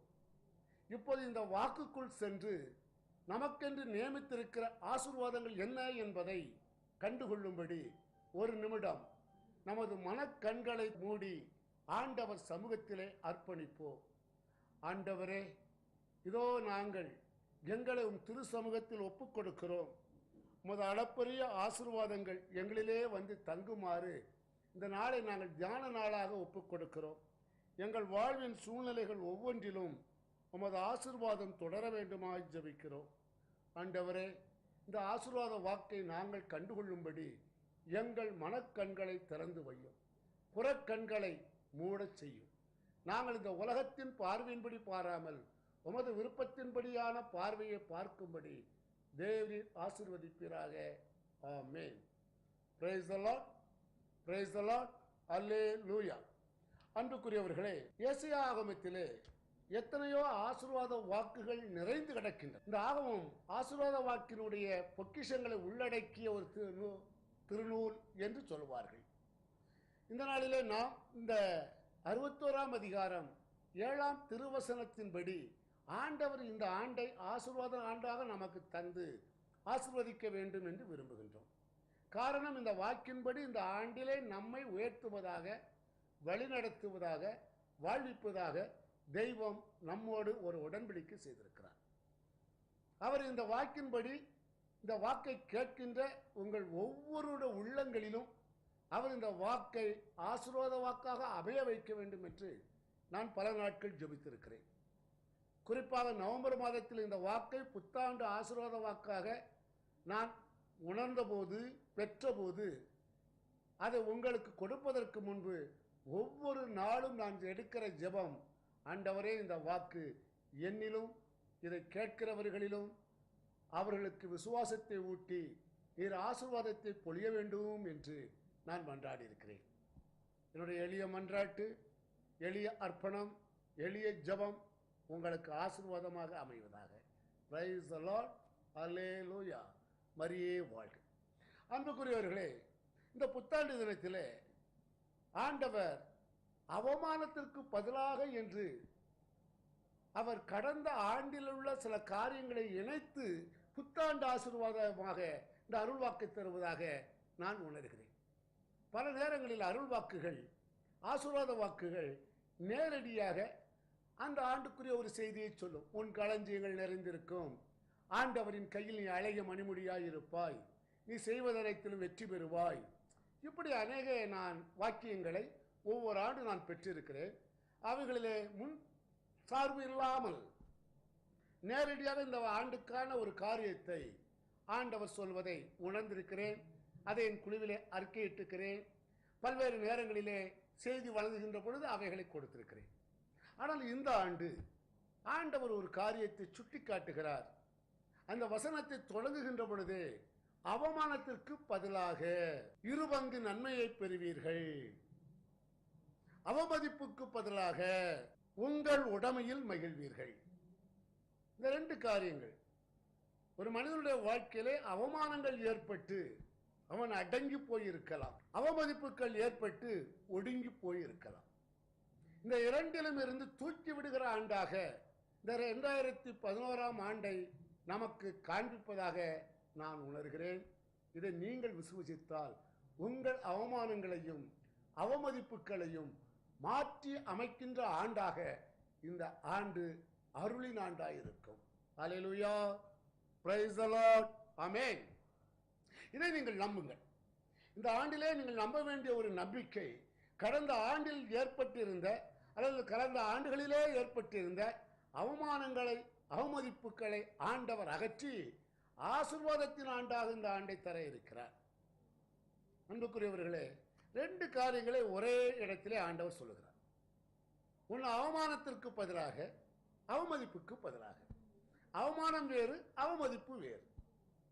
அவமானம் என்பது ஒரு நபரால், ஒரு நிகழ்ச்சியினால், ஒரு காரியத்தால் ஒரு முழு குடும்பத்தையே பாதிக்கலாம், ஏன் ஒரு இனத்தையே பாதிக்கலாம், ஏன் ஒரு குலத்தையும் பாதிக்கலாம், தேவைப்படுகிற பொழுது ஒரு நாட்டையுமே பாதிக்கலாம். அப்படிப்பட்ட அவமான நிகழ்வுகள் வரலாற்றிலும் சரி, வாழ்க்கை சூழல்களிலும் சரி, குடும்ப நிகழ்வுகளிலும் நடக்கதை பார்க்கலாம். ஒரு தகப்பனுடைய அடாவடித்தனமான பிறர் உடைமைகளை பறித்தல், அபகரித்தல் போன்ற நிகழ்ச்சி வாழையடி வாழையாக அந்த குடும்பத்திற்கு அவமான பெயரை தந்து கொண்டே இருக்கு. ஒரு மனிதனுடைய, ஒரு இளம் பெண்ணினுடைய அல்லது இளம் வாலிபனுடைய துடுக்கான, மிடுக்கான, ஒழுக்கக்கேடான ஒரு செயல் அந்த குடும்பத்தை பாதிக்கும். அதுபோல ஒரு திருட்டு அந்த குடும்பத்தில் உள்ள அநேகரை, மற்றவர்கள் அப்படி இருக்க மாட்டார்கள், அப்படி அவர் சிந்திக்க மாட்டார்கள், செயல்பட மாட்டார்கள். இருந்தாலும் ஒருவனுடைய அந்த களவு அந்த குடும்பத்திற்கு அவப்பெயரை, அவமானத்தை கொடுக்கிறது. அவமானமாக வரக்கூடிய அநேக நிகழ்ச்சிகள் வாழ்க்கை வரலாற்று சூழ்நிலைகளிலே நாம் பார்க்கலாம். உண்மையிலே சொல்ல போனால் ஒரு சிலரை நாம் என்ன சொல்லுகிறோம்? அவனெல்லாம் எட்டப்பன் பரம்பரை என்று சொல்லுகிறார். அப்படி என்றால் என்ன? கட்டோமன் வாழ்க்கையில எட்டப்பன் காட்டி கொடுத்த ஒரு அவமான சீன செயலை செய்து தேசத்திற்கு, அரசனுக்கு எதிராக அவன் செயல்பட்டான். இதே செயல் இன்று வாழடி வாழையாக பலருக்கும், அந்த இனத்தில் உள்ளவர்களுக்கோ, குடும்பத்தில் உள்ளவர்களுக்கோ, குலத்தில் உள்ளவர்களுக்கோ அது ஒரு அவமானமான பெயராகவே இருக்கிறது. இவை நம்மை சூழ்ந்திருக்கிற இந்த அவமானங்கள் நம்மை விட்டு நீங்குமாறு இந்த ஆண்டிலே ஆண்டவர் அருள் புரிவதாக வாக்குத்தத்தம் செய்கிறார். ஹல்லேலூயா, பிரைஸ் தி லார்ட். அவமதிப்பு என்று சொல்லுகிற பொழுது இது ஒரு தனிநபருக்குள் நடக்கின்ற ஒரு நிகழ்வு, ஒரு தனி மனிதருக்கு கிடைக்கின்ற ஒரு அனுபவம், கசப்பு, வெறுப்பு அல்லது புறக்கணித்தல் என்று சொல்லலாம். அதை மற்றவர்கள் எவ்வளவு உணர்வார்கள் என்று சொல்ல முடியாது. ஒரே குடும்பத்திலே ஒருவரை வரவேற்பதும், உற்சாகப்படுத்துவதும், மிகைப்படுத்தி பேசுவதும், இன்னொருவருக்கு இடம் கொடுக்காமல் இருப்பதும் அல்லது வரவேற்காமல் இருப்பதும், இவைகள் அந்தந்த நபருக்குள் ஏற்படக்கூடிய காரியங்கள். அவமதிப்புகள் காலத்தால் மாறிவிடும். அவமானங்கள் காலத்தால் மாறுவது கூட கடினம். அதற்கு ஒன்றுதான் நான் சொன்னேன், எட்டப்பன் பரம்பரை. அதே நேரத்தில் சில நற்செயல்களுக்கு சிலரை அவர்கள் குறிப்பிட்டு வைப்பார்கள். என்று காவலுக்கு வைக்க வேண்டும் என்றால் நமது கம்பெனிகளில் அல்லது நமது நிறுவனங்களில் கூர்க்கா ஜாதியினரை தொலை தூரத்தில் இருந்து வரச் செய்து அதிக செலவிட்டு அவர்களுக்கு இடம் அளித்து வைக்கிறோம். காரணம், அவர்கள் காசுக்காக அல்லது பிற காரியங்களுக்காக அல்லது மனிதர்களுக்காக தாங்கள் ஏற்றுக்கொண்ட பொறுப்பை கைவிட மாட்டார்கள் என்ற ஒரு நல்ல எண்ணம் இருக்கிறது. இப்படி நல்லெண்ண விதைப்புகளும் உள்ள மனிதர்கள் உண்டு, அவமானங்களை தாங்கிய மனிதர்களும் உண்டு. அவமானங்களை தாங்கிய மனிதர்கள் வழிவந்தவர்களுக்கு வாழ்க்கை முழுவதுமே, அந்த குலம் முழுவதற்குமே, அந்த சுற்றத்தார் உற்றத்தார் அனைவருக்குமே அவமானங்கள் வாழ்வில் தொடர்ந்து கொண்டே இருக்கிறது. ஆக இப்படிப்பட்ட அவமதிப்பிலிருந்து, அவமானத்திலிருந்து நமது ஆண்டவர் நம்மை தூக்கி எடுப்பதாக ஆண்டவர் சொல்லுகிறார். வேதத்திலே அநேக மனிதர்கள் எப்படி அவப்பெயருக்கும் அவமானத்திற்கும் உள்ளானவர்கள் இருக்கிறார்கள். ஊர் சுற்றி பார்க்க செல்கிறேன் என்று சென்ற தீனாள், அவளால் ஏற்பட்ட அவமதிப்பு, அவமானங்கள், சிக்கல்கள் அதிகம். அதுபோல தன் எஜமானி அம்மாளே தனக்கு ஒரு வாரிசு வேண்டும் என்பதற்காக தன் பணிப்பெண்ணை அபிரகாமுக்கு அளித்து அவள் கருவுற்ற பொழுது தன் எஜமானி அம்மாளையே அவள் துச்சமாக நினைத்து அவமதித்தது. அது எவ்வளவு ஒரு மனத்துயர், அதனால் ஏற்பட்ட விளைவுகள் என்ன என்பது நமக்கு தெரியும். ஏன் இவைகளை சொல்கிறேன் என்றால், வரலாற்றிலே வரக்கூடிய அநேக மனிதனுடைய வாழ்க்கை சூழல்களிலே இந்த அவமானங்களும் அவமதிப்புகளும் அவருடைய உள்ளங்களை பிழிந்து அவர்களை தலகுனிய வைத்து அவர்கள் வாழ முடியாதபடி திணறச் செய்திருக்கிறது. அதற்காக அவர் சிந்திய கண்ணீர்கள் அணக்கா, எண்ணிக்கையில் அடங்கா, அளவிட முடியாதவை. அவைகளெல்லாம் உன் ஆண்டவர் தன் தோள்பையில் சுமந்து வைப்பதாக சொல்லியிருக்கிறார். ஆகாரின் கண்ணீரை தன் தோள்பையில் சுமந்த உன் ஆண்டவர் இந்த நாளிலும் கூட உன் அவப்பெயரினால், அவமானத்தினால் உன் ஜீவியத்தில், உங்கள் வாழ்வில் வந்த எல்லா குறைகளையும் அவர் மாற்றும்படி விரும்புகிறார். அதற்காக இந்த நாளை, இந்த நேரத்தை ஒப்புக்கொடுங்கள். நீங்கள் வெறுமனே ஒரு செய்தி கேட்கப் போகிறோம் என்றல்ல, இந்த செய்தியின் வழியாக உன் ஆண்டவர் என்னோடு இடைப்பட போகிறார். என் வாழ்விலே ஒரு புதிய தரிசனத்தை தரப்போகிறார். கடந்த நாளில் ஏற்பட்ட என் அவமானங்களை, என் புறக்கணிப்புகளை, என் மனக்காயங்களை, மனச்சஞ்சலங்களை, மன வைக்கியங்களை, வெறுப்புகளை மாற்றி போட்டு அவர் புதிய ஒரு தென்றலை, புதிய ஒரு வாழ்வின் ஆசீர்வாதத்தை அருள்கிறார் என்று நம்பி இந்த செய்திக்குள் வாருங்கள். எனவே இந்த ஆண்டு நம் அவமானத்திலிருந்து நம்மை தூக்கி எடுக்கும் ஆண்டு. என்ன ஆண்டு? நம்மை அவமானத்திலிருந்து தூக்கி எடுக்கும் ஆண்டு. நமக்கு ஏற்பட்ட அவமதிப்பிலிருந்து பிரித்தெடுக்கும் ஆண்டு. மாறாக 2 பங்கு நன்மைகளை தருகிற ஆண்டு. அனைவரும் கைகளை தட்டி ஒரு முறை ஆண்டவருக்கு நன்றி சொல்லலாமே. கைகளை தட்டுங்கள், பிரைஸ் தி லார்ட் என்று சொல்லுங்கள், ஹல்லேலூயா என்று சொல்லுங்கள். ஏனென்றால் ஆண்டவர் அவமதிப்பிலிருந்து, அவமானத்திலிருந்து தூக்கி எடுப்பதும் அல்ல, அதற்கு மேலாக அவர் நமக்கு நன்மைகளை செய்வதாக அருள் வாக்கு ஆசீர்வாத வாக்காக வருகிறது. Praise the lord. அல்லேலூயா. இயேசுவுக்கே புகழ். அன்புக்குரியவர்களே, ஆண்டவர் இந்த ஆண்டிலே அந்த ஆசீர்வாதத்திலே நமது துன்பத்திலிருந்து நம்மை தூக்கி எடுப்பது மட்டுமல்ல, 3 வகையான ஆசீர்வாதங்களை கொடுப்பதாக வேதத்திலே இந்த வசனத்திலே நம்மோடு பேசுகிறார். 2 பங்கு நன்மை அடைவீர்கள். 1, உங்கள் செல்வத்தில் உங்கள் உடைமையில் நீங்கள் மகிழ்வீர்கள். 2, 3வது, உங்கள் செல்வம் 2 மடங்காகும். கைகளை தட்டி ஆண்டவருக்கு ஒரு முறை நன்றி செலுத்துவோம். Praise the lord. அல்லேலூயா. இயேசுவுக்கே புகழ். உற்சாகத்தோடு சொல்லுங்கள். உற்சாகத்தோடு கைகளை தட்டி ஆண்டவர் கொடுத்த இந்த ஆசீர்வாத வாக்கிலே 2 பங்கு நன்மைகளை தருவதற்காக நன்றி ராஜா. எங்கள் உடைமையில் நிறைவேற செய்வதற்காக நன்றி ராஜா. எங்கள் செல்வம் 2 மடங்காய் மாறுவதற்காக நன்றி ராஜா என்று அவருக்கு பாடுவோமா? நன்றி ராஜா, நன்றி ராஜா, நன்றி ராஜா, இயேசு ராஜா, நன்றி ராஜா, நன்றி ராஜா, நன்றி ராஜா, இயேசு ராஜா. ஆமென். ஆண்டவர் இந்த ஆண்டு 2 பங்கு நன்மைகளை நமக்கு கொடுக்கின்றார். நமது உடைமையில் நம்மளை மகிழச் செய்கிறார். நமது செல்வத்தை 2 மகா உயர்த்தி நம்மை வியப்புக்குரிய முறையிலே ஆசீர்வதித்து வாழ்விக்கின்றார். எனவே இந்த ஆசீர்வாதம் என்ன? இந்த ஆசீர்வாதம் கிடைப்பதற்கு நானும் நீங்களும் செய்ய வேண்டியது என்ன? ஏதோ இந்த செய்தியை கேட்கிற உங்களுக்கு மட்டுமல்ல, இந்த செய்தியை வழங்குகிற எனக்கும் கூட இந்த ஆண்டிலே இந்த வாக்கின்படி ஆசீர்வாதங்கள் கிடைக்க வேண்டும். எனக்கு 2 பங்கு நன்மைகள் பெற வேண்டும். நான் தன்னறிவு பெற்ற ஒரு மனிதனாக வாழ வேண்டும். என் செல்வம் என்று சொல்லக்கூடிய ஆண்டவரின் திட்டத்தில் வைத்துக்கிற செல்வங்கள் 2 மடங்காக உயர வேண்டும். அல்லேலூயா. Praise the lord. அன்புக்குரியவர்களே, இந்த 2 மடங்கு ஆசீர்வாதம் என்பது அநேக நேரங்களில் பெருமகிழ்ச்சி போல் உங்களுக்கு தோன்றலாம். குறிப்பாக நமது வாழ்க்கையிலே, குடும்ப சூழல்களிலே, கால்நடை வளர்ப்பவர்கள் மத்தியிலே வரக்கூடிய பேச்சுக்களை கேட்டால் இந்த மகிழ்ச்சியான தொழில்கள் உழைக்கும். வழக்கமாக மாடு 1 கன்று தான் போடும். 2 கன்று போட்டால் ரொம்ப சந்தோஷப்படுவாங்க. ஆடு 1 குட்டி தான் போடும், 2 குட்டி தான் போடும். அது சமயத்தில் 3 குட்டி 4 குட்டி போட்டுரும். சிலர் வீடுகளிலே பன்றி கூட வளர்க்கிறார்கள். அந்த பன்றியிலே அவர்கள் 10 குட்டி போட்டு விடும். இதையெல்லாம் அவர்கள் பெரிதாக, மகிழ்வாக, நிறைவாக, ஆசீர்வாதமாக சொல்வார்கள். ஆனால் ஒரு வீட்டிலே ஒரு சாய்க்கு 2 பிள்ளைகள் பிறந்து விட்டால் அந்த வீட்டில் அந்த பிள்ளையை மகிழ்ந்தால் கூட அதை வளர்ப்பது எவ்வளவு சிரமம் என்று உணர்வார்கள். எனவே அதை முகமலர்ச்சியோடு சொல்ல மாட்டார்கள். 2 பிள்ளையை பெற்றுக்கா, எந்த பிள்ளையை பார்க்கன்னு தெரியல. ஏமா கடவுள் கொடுத்த ஆசீர்வாதமேன்னு சொன்னா, ஆசீர்வாதம் தாயா, அதுக்கா இப்படியா? கடவுள் கொடுத்த ஆசீர்வாதத்தை அதுக்கா இப்படியா? நான் ஒத்தையார் என்ன செய்வேன்? அந்த 2 பிள்ளையை பார்க்க முடியாது. எனவே ரெட்டிப்பான ஆசீர்வாதம் என்பது, 2 பங்கு ஆசீர்வாதம் என்பது பல்வேறு நேரங்களிலே நாம் சிந்தனைக்கு அப்பாற்பட்டு தொக்கி நிற்கிற ஒரு காரியம். கடவுளின் திட்டத்தில் 2 பங்கு நன்மைகள் என்பது என்ன?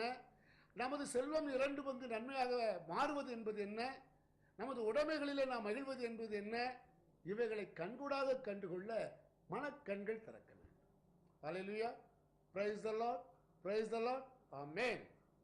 அன்புக்குரியவர்களே, இந்த நாளிலே ஆண்டவர் நமக்கு தருகிற ஒரு ஆசீர்வாதம் 2 பங்கு நன்மைகளை அடைவீர்கள். 2 பங்கு நன்மையை அடைந்த ஒரு மனிதனை வேதத்திலே சொல்லுகிறது. யோபு என்ற ஒரு மனிதன். அவருடைய வாழ்க்கையில் இருந்த திரண்ட செல்வங்களும் பிள்ளைகளும் உடைமைகளும் எல்லாம் இழந்த நிலையில் அவர் கடவுளை விட்டு பிரியாதிருந்த நேரத்தில் அவருடைய துணைவி கூட அவரை புறக்கணிக்கும்படியான ஒரு காரியத்தை சொன்ன பொழுது, வளமையில் வாழ்வில் புகழ்ந்த என் ஆண்டவரை, இறைவனை, தேவனை நான் வறுமையில் ஏழ்வேனோ, வாழ்விலும் தாழ்விலும் அவரோடு ஒன்றித்திருப்பேன் என்று சொல்லி அவர் தன் வாழ்வின் விசுவாசத்தை காட்டிய பொழுது அவர் மீண்டும் நலமடைந்தார். மீண்டும் செல்வங்களை 2 மடங்காக பெற்றார் என்று வேதம் சொல்லுகிறது. கைகளை தட்டி நன்றி சொல்லலாம். அல்லேலூயா. அப்படி என்று சொன்னால், உன் வாழ்க்கையில் வரக்கூடிய நெருக்கடிகள் மத்தியிலே ஆண்டவரை விட்டு விலகாமல் இருப்பது 2 பங்கு நன்மைகளை பெறுவதற்கான முதல் படி. எனவே உன் வாழ்வின் சூழ்நிலைகள் புறக்கண்ணின் பார்வையில் வேறு விதமாக தெரிந்தால் கூட அவைகளை கொண்டு நீ உன் வாழ்விலே ஒரு முடிவெடுத்து விடக்கூடாது. ஆண்டவர் இவைகளை மாற்றி அமைக்க முடியும் என்று மனதார நம்புவது மட்டுமல்ல, அந்த மனதார நம்புவதை வாழ்வாலும் வாழ்ந்து காட்ட முன் வந்தால் நிச்சயம் 2 பங்கு நன்மைகளை அடையலாம். இந்த 2 பங்கு நன்மைகளை அடைவது என்பது அல்லது அந்த 2 பங்கு நன்மைகளுக்கான ஆசீர்வாதங்களுக்குள்ள நுழைவது என்பது அது வெறுமனே விண்ணிலிருந்து வருகின்ற ஒரு ஆசீர்வாதம் மட்டுமல்ல, நம்முடைய முயற்சியின் உழைப்பின் ஒரு படியாகவும் இருக்கிறது. ஆண்டவர் ஒரு ஓமையை தன் ஜனங்களுக்கு சொன்னார். என்ன சொன்னார்? திராட்சை தோட்டத்திலே தொழிலாளர்கள் வேலை அமர்த்தப்பட்டார்கள். அந்த முதலாளி மீண்டும் வெளியே வந்து பார்த்த பொழுது சிலர் வேலை இல்லாமல் இருந்தார்கள். அவளுக்கு 10 மணிக்கு நேரம் கொடுத்தார். இன்னொரு குழுவினருக்கு 12 மணிக்கு நேரம் கொடுத்தார். இன்னொரு குழுவினருக்கு 2 மணிக்கு நேரம் கொடுத்தார். வேலை முடிந்த பொழுது அவர்கள் எல்லோருக்கும் சமமான ஒரு ஊதியத்தை கொடுத்தார் என்று வேதம் நமக்கு சொல்லுகிறது. இது அநேகர் வியாக்கியானம் செய்கிற பொழுது, விளக்கம் கூறுகிற பொழுது, அந்த முதலாளியினுடைய பரந்த விரிந்த ஆசீர்வாதமிக்க மனப்பான்மையை, கொடுக்கும் வல்லன்மையை பெரிதுபடுத்தி சொல்லுகிறார்கள். உண்மைதான், அந்த மனிதன் எல்லோருக்கும் சமமாக கொடுக்க வேண்டும் என்று அவன் கொடுத்திருக்கிறான்.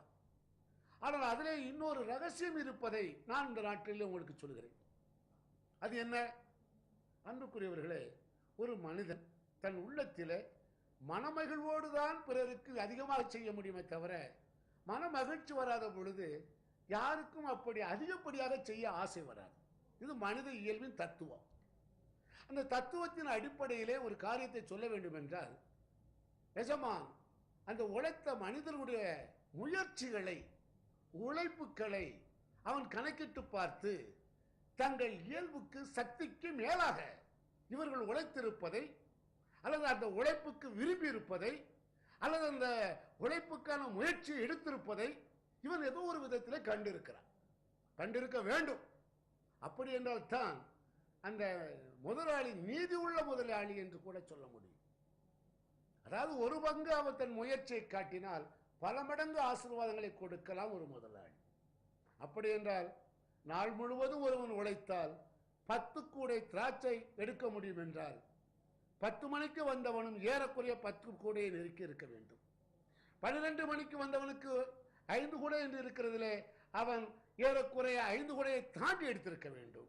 2 மணிக்கு வந்தவன் ஏதோ 2-3 கூடை தான் எடுப்பான் என்று எண்ணியவன் வியப்புக்குரிய முறையிலே அதிகமாக அவன் அவைகளை கத்தரித்து அவைகளை சேகரித்திருக்க வேண்டும். அப்படி என்றால் கிடைத்த நேரத்திற்கு ஏற்றாற்போல் வேலை செய்வோம், கிடைக்கும் கூலி கிடைக்கட்டும் என்று அவர்கள் ஏனோ தானோ என்று இல்லாமல் வேலைக்கு சென்ற ஒவ்வொருவரும், காலதாமதமாக சென்ற ஒவ்வொருவரும், அதான் ரொம்ப முக்கியம்.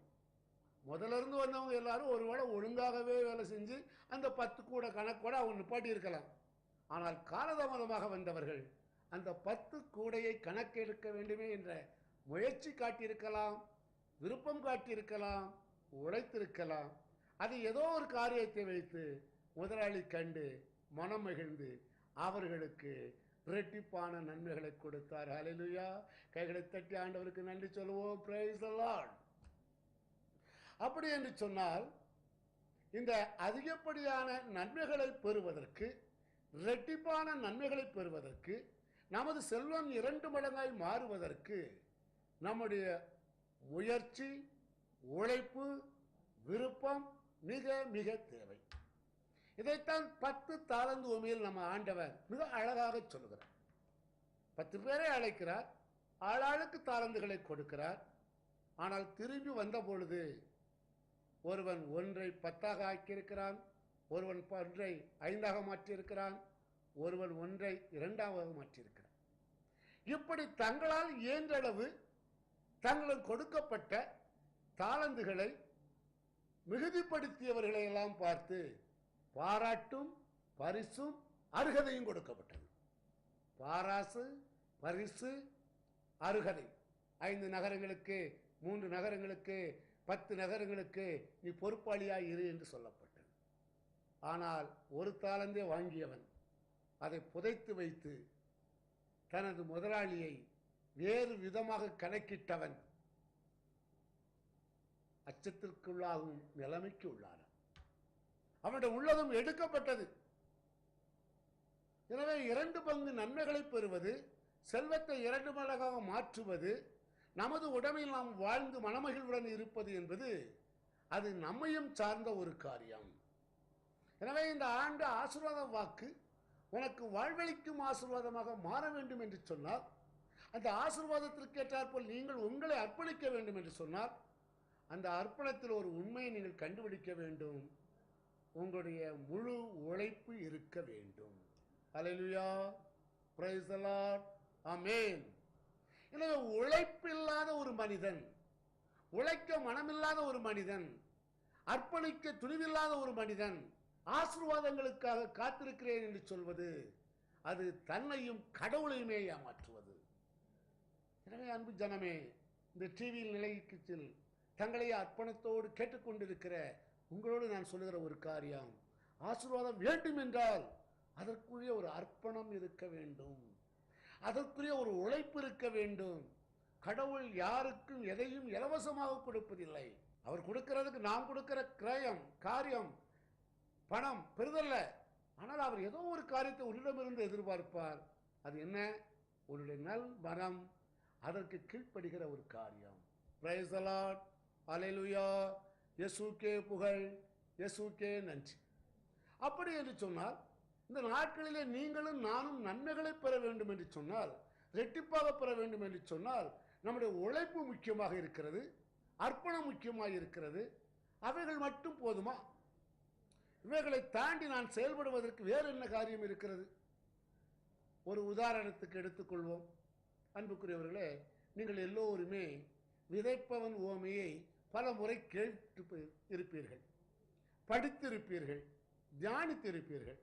நான் இந்த நாளிலே அவைகளில் இருந்து ஒரு காரியத்தை நான் உங்களோடு பகிர்ந்து, ஆசீர்வாதங்களை பெற்றுக்கொள்வதற்கு இன்னும் சில காரியங்கள் தேவையாக இருக்கிறதை நான் உங்களோடு பகிர்ந்து கொள்ள முன் வருகிறேன். விதைப்பவன் உவமையிலே விதைப்பவன் விதைக்கச் சென்றான். சில விதைகள் வழியோரம் விழுந்தன. சரி, வழியோரம் விழுந்தன, போகட்டும். சில விதைகள் பாறை நிலத்தில் விழுந்தன. வெளியே பார்த்தா மண் தர ஓரத்தில் இருக்கிறது, உள்ளே பாறை நிலம். அதுபோல வெளியே பார்த்தா நல்ல கிறிஸ்தவர்கள் போல இருப்பார்கள், நல்லவர்கள் போல இருப்பார்கள், மரியாதை சேனலில் இருப்பார்கள், வின்சென்ட் சபையில் இருப்பார்கள், நற்செய்தி பணி செய்வார்கள். ஆனால் அந்தரங்க வாழ்க்கையிலே அவர்களுடைய வாழ்க்கையிலே பல்வேறு முரட்டான சிந்தனைகள், வாழ்க்கை சூழல்கள் இருக்கும், தெரியாது. அப்போ கொஞ்ச நாள் ஆர்வமா செஞ்ச பின்னால பிறகு அவங்களுடைய வாழ்க்கையில தோல்வி. சரி, அவங்களும் போட்டு. மூன்றாவது முச்செடி என்று சொல்கிறார்கள். சரி, முச்செடியிலே விழுந்தவர்களுக்கு உலகப்பிரகாரமான நெருக்கடிகள், போராட்டங்கள், சபலங்கள், ஆசாபாசங்கள். எனவே அவர்களுடைய செடியும் வளர முடியவில்லை. சரி, அவர்களும் போகட்டும். பாறை நிலத்தில் விழுந்த விதை போல் இருப்பவர்களும் பரவாயில்லை, போகட்டும். பாறை நிலத்தில் விழுந்தவர்களையும் நாம் பரவாயில்லை, போகட்டும் என்று விட்டுவிடலாம். முச்செடியில் விழுந்தவர்களுக்கும் சரி, அவர்கள் எழுந்திருக்கே வழி இல்லை, என்ன செய்வது, விட்டு விடுவோம். ஆனால் நிறைவாக உன் ஆண்டவர் சொல்லுகிற ஒரு காரியம், நல்ல நிலத்தில் விழுந்த விதையோ, நல்ல நிலத்தில் விழுந்த விதையோ 30, 60, 100 என்று நமது ஆண்டவர் சொல்லுவார். நான் ஒரு முறை இந்த காரியத்தை ஒரு மகாநாட்டிலே பேசிக்கொண்டிருந்த பொழுது அங்கிருந்த மக்கள் முன்னால் ஒரு காரியத்தை கேட்டேன். என்ன கேட்டேன்? விதை எப்படிப்பட்ட விதை? உடனே எல்லாரும் சொன்னாங்க, நல்ல விதை. நிலம் எப்படிப்பட்ட நிலம்? ரொம்ப ரொம்ப நல்ல நிலம். அப்போ நல்ல நிலம், நல்ல விதை. அப்போ விழுந்த இடமும் நல்ல இடம், விதையும் நல்ல விதை. பிறகு ஏன் எல்லாம் 100 மடங்கு பலன் கொடுக்கல? அப்படி என்னைக்காவது இந்த பகுதியை வாசிக்கும் பொழுது நீங்கள் உங்கள் மனசுலையோ அல்லது இந்த பிரசங்கம் வைக்கிற ஒரு ஆள்கிட்டையாவது கேள்வி கேட்டீங்களா அப்படின்னு கேட்டேன். அப்போ அந்த கூட்டத்தில் இருந்து ஒரு வயசான அம்மா சொன்னாங்க, தம்பி வாசிக்கிறதையே கேட்கறது கிடையாது, பிறகு எப்படி கேள்வி கேட்க முடியும் அப்படின்னு சொன்னாங்க. பாருங்க. அப்போ வாசகம் வாசிக்கிறத கேள்வி கேட்காத மனநிலையில அல்லது அதை உற்று கவனிக்க முடியாத நிலையில ஏனோ தானோ என்று இருப்பதினாலே அந்த வாக்குகள் வழியாக வர வேண்டிய ஆசீர்வாதங்கள் நமக்கு வராமலேயே போகின்றன. Price the Lord. எனவே இந்த நாளில் நம்ம இந்த வாக்கின் அடிப்பை கொண்டு நமது ஆசீர்வாத வாக்கிற்கு அந்த ஆசீர்வாத வாக்குகளை சுதந்திரித்துக் கொள்வதற்கு கடவுள் வைத்திருக்கிற ஆசீர்வாதம் என்ன, அது எவைகள் இருந்தால் இவைகளை பூரணமாக நாம் ஆசீர்வாதமாக்கி கொள்ள முடியும் என்று நாம் முடிவுக்கு வருவோம். அப்படி என்று சொன்னால் முதல் காரியமாக உன்னை ஆண்டவர் சொல்றாரு, நல்ல நிலத்தில் விழுந்த நிலையோ 100 மடங்கு 60 மடங்கு 30 மடங்கு என்று சொன்னால், நல்ல நிலம் நல்ல விதையாக இருந்தால் மட்டும் போதாது, வேறு சில காரியங்கள் விதைக்கப்பட்ட அந்த விதைக்கு அந்த செடிக்கு முறையாக சீராக கிடைக்காத காரணத்தினாலே அவைகள் 100 மடங்கு பலன் தர முடியாமல் போயிருக்கலாம். அது எப்படி? குறிப்பாக ஒரு செடி வளர்வதற்கு 4 காரியங்கள் தேவை. 1, நீர் வேண்டும். நீர் பாய்ச்சுகிற பொழுது சரியான அளவிற்கு அந்த நீர் அந்த செடி எல்லா செடிகளுக்கும் கிடைக்கிறபடி, ஒரு செடிக்கு முறையாக கிடைக்க முடியாத அளவுக்கு இருந்தால், அதில் ஏதேனும் தடுப்பு இருந்தால், அல்லது அதற்கேற்ற அளவுக்கு ஏதேனும் சிறிது மேட்டு நிலமாக இருந்தால், நிலம் நல்ல நிலமாக இருந்தாலும் விதை நல்ல விதையாக இருந்தாலும் நீர் கிடைக்காத ஒரு காரணத்தினாலே அது பலன் குறைய வாய்ப்பு இருக்கிறது. Price the Lord. இரண்டாவது காரியமாக, அந்த நீருக்கு அடுத்தபடியாக ஒரு செடி அடுத்து மேனி பிடிக்க வேண்டும் என்றால், நிரம்ப பலன் கொடுக்கும்படி வளர வேண்டும் என்றால் சரியான அளவு உரம் கிடைக்க வேண்டும். உரம் போடுறவங்களுக்கா வேகமாக இன்னைக்கு உரத்தை கொண்டு தள்ளிட்டாலும் ஒரு செடி பக்கத்தில் கூட கொஞ்சம் உரம் சேர்ந்து விழுந்துட்டா அந்த செடி பட்டு போகும். அதே நேரத்தில் உரமே கிடைக்காட்டா தண்ணி எவ்வளோதான் வந்திருந்தாலும் அதில் வீரியம் குறைந்து அதில் வளர்ச்சி குறைந்து மணிகள் குறைய வாய்ப்பு இருக்கு. அப்படி என்று சொன்னால் நீர் உரம் இரண்டும் மிக மிக முக்கியமானவை.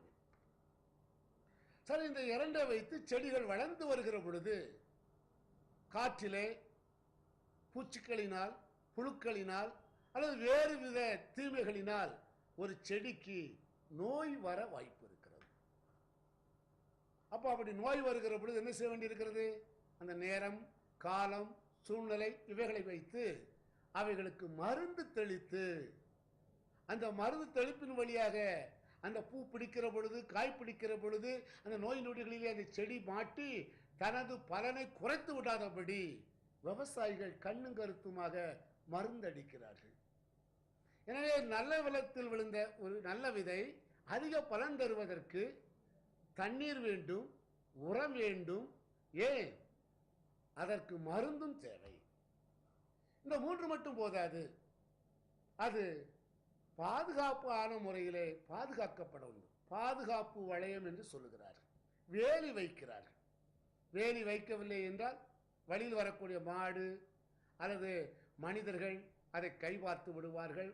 வாய் வைத்து ஆடு மாடுகள் மேய்ந்து விடும். அதனாலும் அதற்கு பாதிப்பு வரலாம்.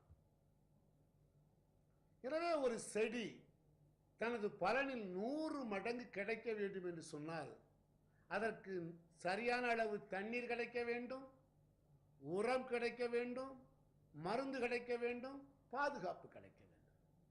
இந்த பாதுகாப்பை பற்றி சொல்லுகிற பொழுது வீட்டிலே பிள்ளைகள் வளர்க்கின்ற ரோஜா செடி எனக்கு நினைவுக்கு வருகிறது. எங்கள் வீட்டிலே பிள்ளைகள் 5 பேர் பெண் பிள்ளைகள். இவர்கள் ஆளாளுக்கு ஒவ்வொரு பூஞ்செடிகளை வைத்து அந்த தொட்டிகளிலே வளர்த்து கொண்டு இருப்பார்கள். உரங்களை போடுவார்கள். உற்சாகமாய் வரும். சனிக்கிழமை மேலே பார்ப்பார்கள், எனது செடி வளர்ந்திருக்கிறது, எனக்கு நல்லா பெரிய மலர் அழகான ரோஜா அப்படியே கும் என்று இருக்கிறது என்றெல்லாம் பேசிக்கொண்டு வருவார்கள். காலையில் பார்த்தா ஏதாவது ஒரு அரை டிக்கெட்டு இவாளுக்கு முன்னாலேயே எழுந்திரிச்சு குளித்து அவா வெட்டி தலையில் வச்சுட்டு போயிடுவான். பூவக்கானும் பூவக்கானும் பூவக்கானும் எண்ணெய் போட்டிருப்பாங்க. அப்போ பார்த்தீங்களா, முறையான பாதுகாப்பு இல்லாத போது இப்படிப்பட்ட பிள்ளைகள். அநேக நேரங்களிலே வீட்டுக்குள் வைத்துக்கிற மாமரம் கிளை வெளியே இருக்கும்.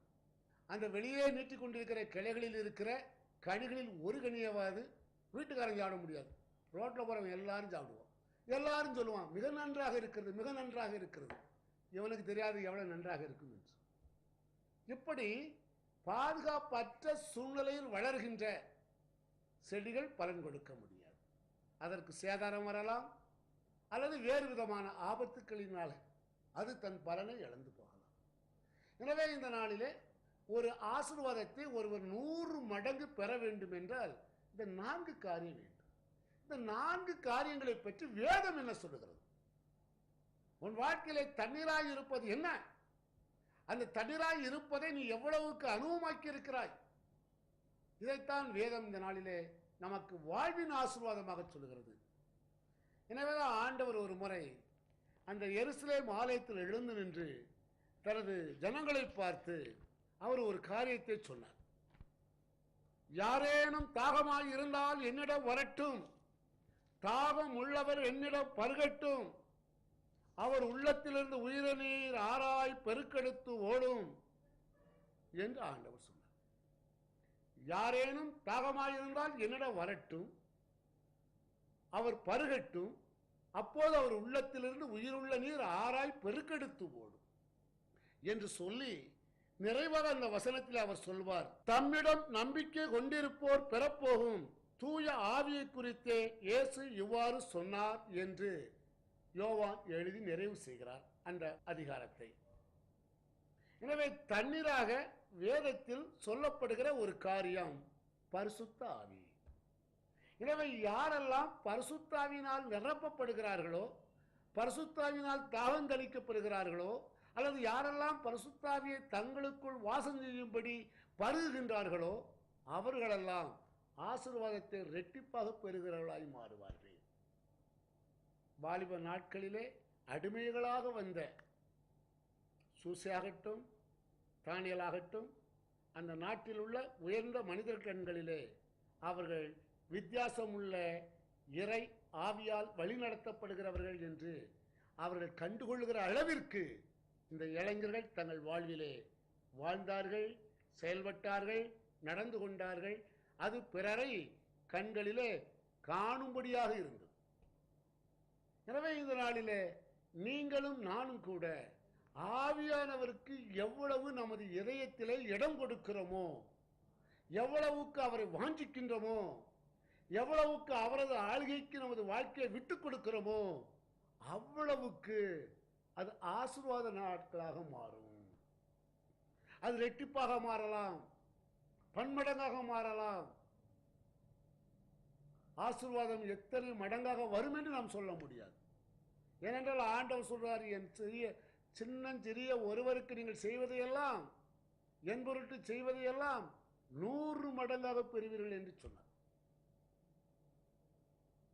அப்போ ஆசீர்வாதம் என்பது எத்தனை மடங்கு என்பதல்ல, அந்த ஆசீர்வாதத்தை பெற்றுக்கொள்வதற்கு மிக மிக நமக்கு துணையாக இருப்பது தூய ஆவியார்.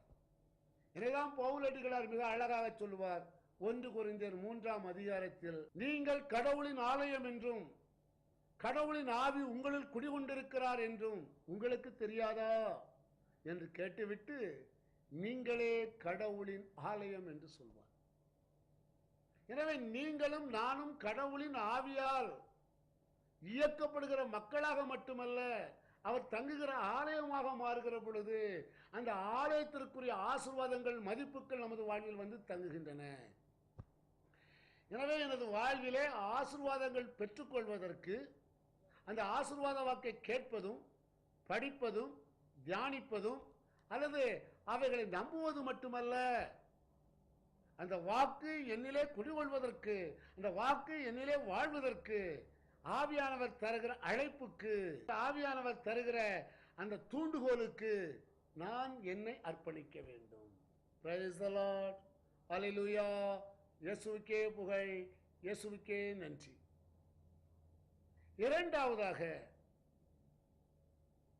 உரமாக இருப்பது கடவுளின் வார்த்தை இருக்கிறது. ஒரு முறை ஆண்டவர் தன்னுடைய அன்பான சீடரிடத்தில் கேட்டார், எல்லோரும் என்னை விட்டு போய்விடப் போகிறார்கள், போய்கொண்டு இருக்கிறார்கள், நீங்களும் போய்விட மனதாய் இருக்கிறீர்களா என்று ஒரு கேள்வி கேட்டபோது அவள் சொன்ன ஒரு வார்த்தை, யாரிடம் செல்வோம் இறைவா, வாழ்வு தரும் வார்த்தை உம்மிடம்தானே உள்ளன.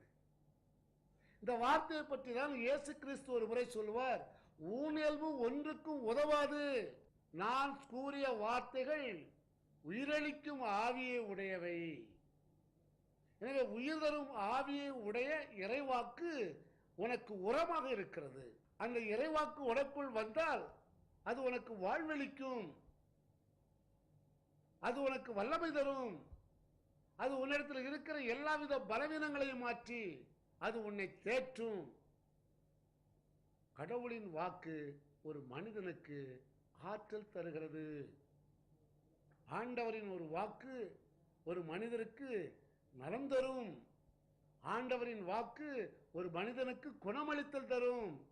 ஆண்டவரின் வாக்கு ஒரு மனிதனுக்கு பலன் கொடுக்கும். ஆண்டவரின் வாக்கு ஒரு மனிதனுக்கு நம்பிக்கை தரும்.